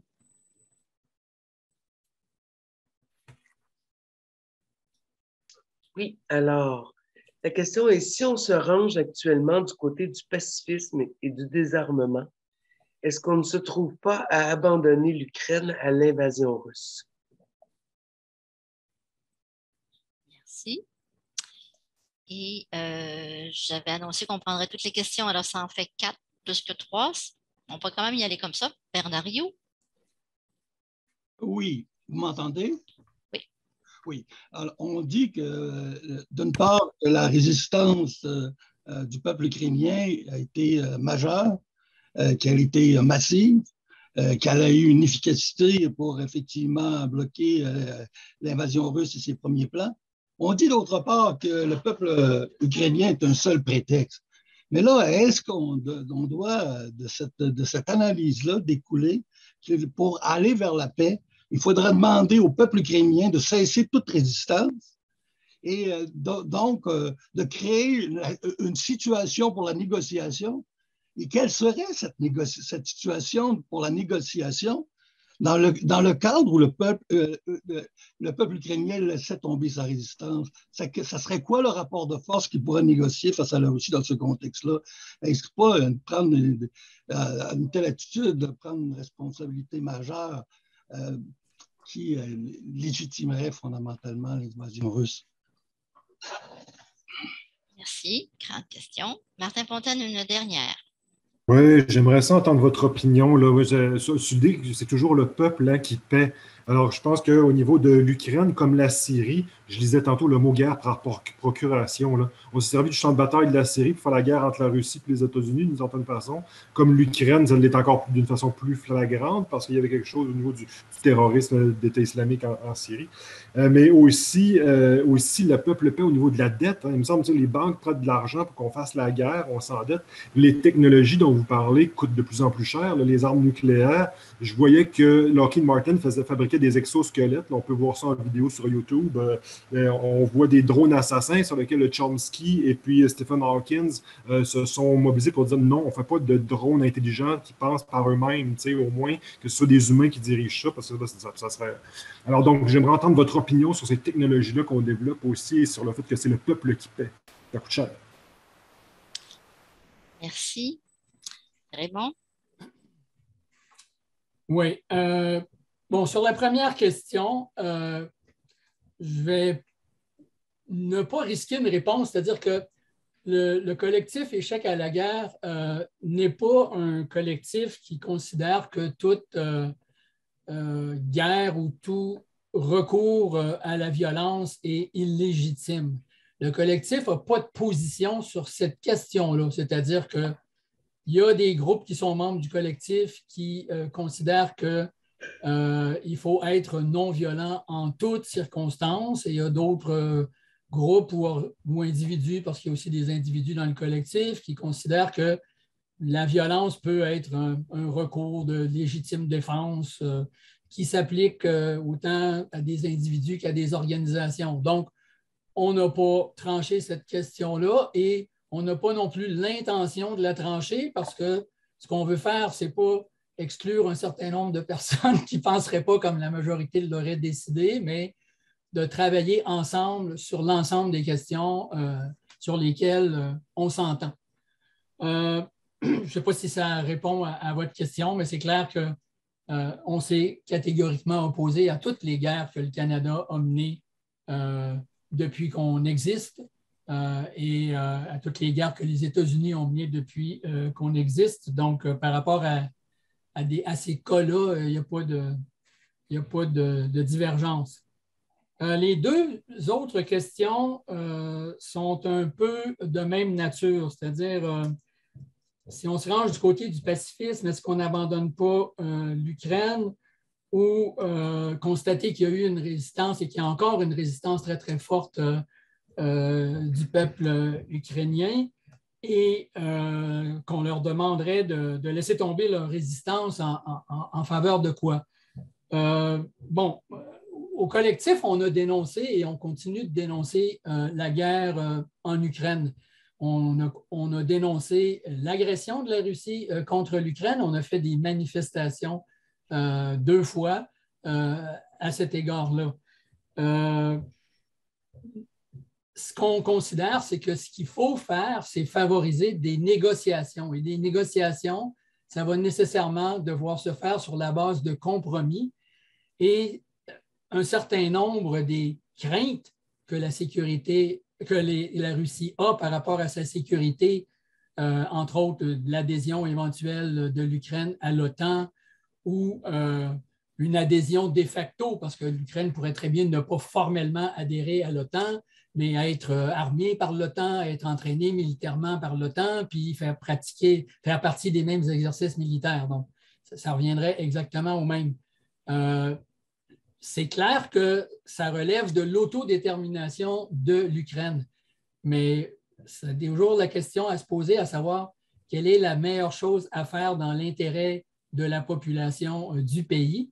Et ce n'est pas à nous de trancher ça. Nous, ce qu'on favorise, c'est qu'il y ait des négociations au plus vite et que les intérêts des deux côtés soient pris en considération. Et non pas que, comme Michel Roche l'a expliqué tantôt, l'ensemble des demandes russes, on leur ait affiché un gros non dès le départ et qu'on continue à faire ça jusqu'à l'épuisement des forces ukrainiennes et la destruction totale du pays, parce que c'est un peu ça aussi l'alternative. Je pense qu'il faut quand même regarder la situation de l'Ukraine du point de vue d'un pays qui est voisin de la Russie. On a vu que les États-Unis ont fait 20 ans de guerre en Afghanistan et ont fini par en sortir. Ils ont fait longtemps la guerre en Irak, ont fini en gros par en sortir. Mais c'est clair que pour les États-Unis, l'Afghanistan, l'Irak, ce n'est pas le pays d'à côté et ça n'a jamais représenté quelque menace sécuritaire que ce soit pour les États-Unis. Donc, après avoir investi des milliards de dollars là-dedans et avoir fait faire des centaines de milliards de dollars de profit à leur complexe militaro-industriel, ils ont décidé de se retirer et de passer à autre chose de plus urgente pour eux. Mais dans le cas de l'Ukraine, ce n'est pas à des milliers de kilomètres de la Russie, c'est à côté. Et ça ne déménagera jamais. Et donc, il y a lieu, je pense, de devoir réfléchir à une entente sécuritaire commune et non pas à vouloir à tout prix nier toutes les demandes sécuritaires de la Russie. Donc, le pacifisme, ce n'est pas de l'aplaventrisme ou de la paresse et on ne fait rien. C'est aussi une voie d'action, c'est une voie d'action différente, évidemment, de celle des armes et de celle de la guerre tout azimut. Mais ça demanderait des négociations, ça demanderait des arrangements, ça demanderait du soutien. Et on n'est pas du tout engagé là-dedans du côté occidental en ce moment, du côté du Canada, pas du tout non plus. Et c'est ça qu'on déplore et c'est ça qu'on voudrait voir se produire pour en finir le plus vite possible avec toutes les victimes que cette guerre-là fait en ce moment. Puis sur les technologies, ben, j'en ai parlé un petit peu dans ma présentation, là, les nouvelles technologies. Vous en avez ajouté d'autres, mais ça reste finalement toutes des choses qui sont entre les mêmes mains. Les complexes militaro-industriels produisent toujours des outils plus sophistiqués pour l'avancement des intérêts stratégiques de leur pays. Et oui, ils présentent des nouveaux dangers. Des nouveaux défis. Et contrairement au fait que maintenant, on peut dire oh, les communications, ça va très bien, il ne pourrait pas se produire la même chose qui s'est produit, mettons, lors de la crise des missiles de Cuba, où les États-Unis et l'URSS arrivaient plus ou moins à se livrer leur message à temps et à désamorcer la crise. Mais aujourd'hui, on a, oui, des moyens de communication instantanés, mais on a toutes sortes de moyens aussi de les saccager, de les détruire, de les saboter, de transférer des fausses nouvelles, des faux messages. Et ça présente encore autant de dangers, sinon plus, qu'à l'époque où les communications n'étaient pas aussi sophistiquées. Merci Raymond. On va devoir conclure la soirée maintenant. Je voudrais commencer par remercier les panélistes. Merci Martine Elloy, merci Michel Roche, merci Raymond Legault.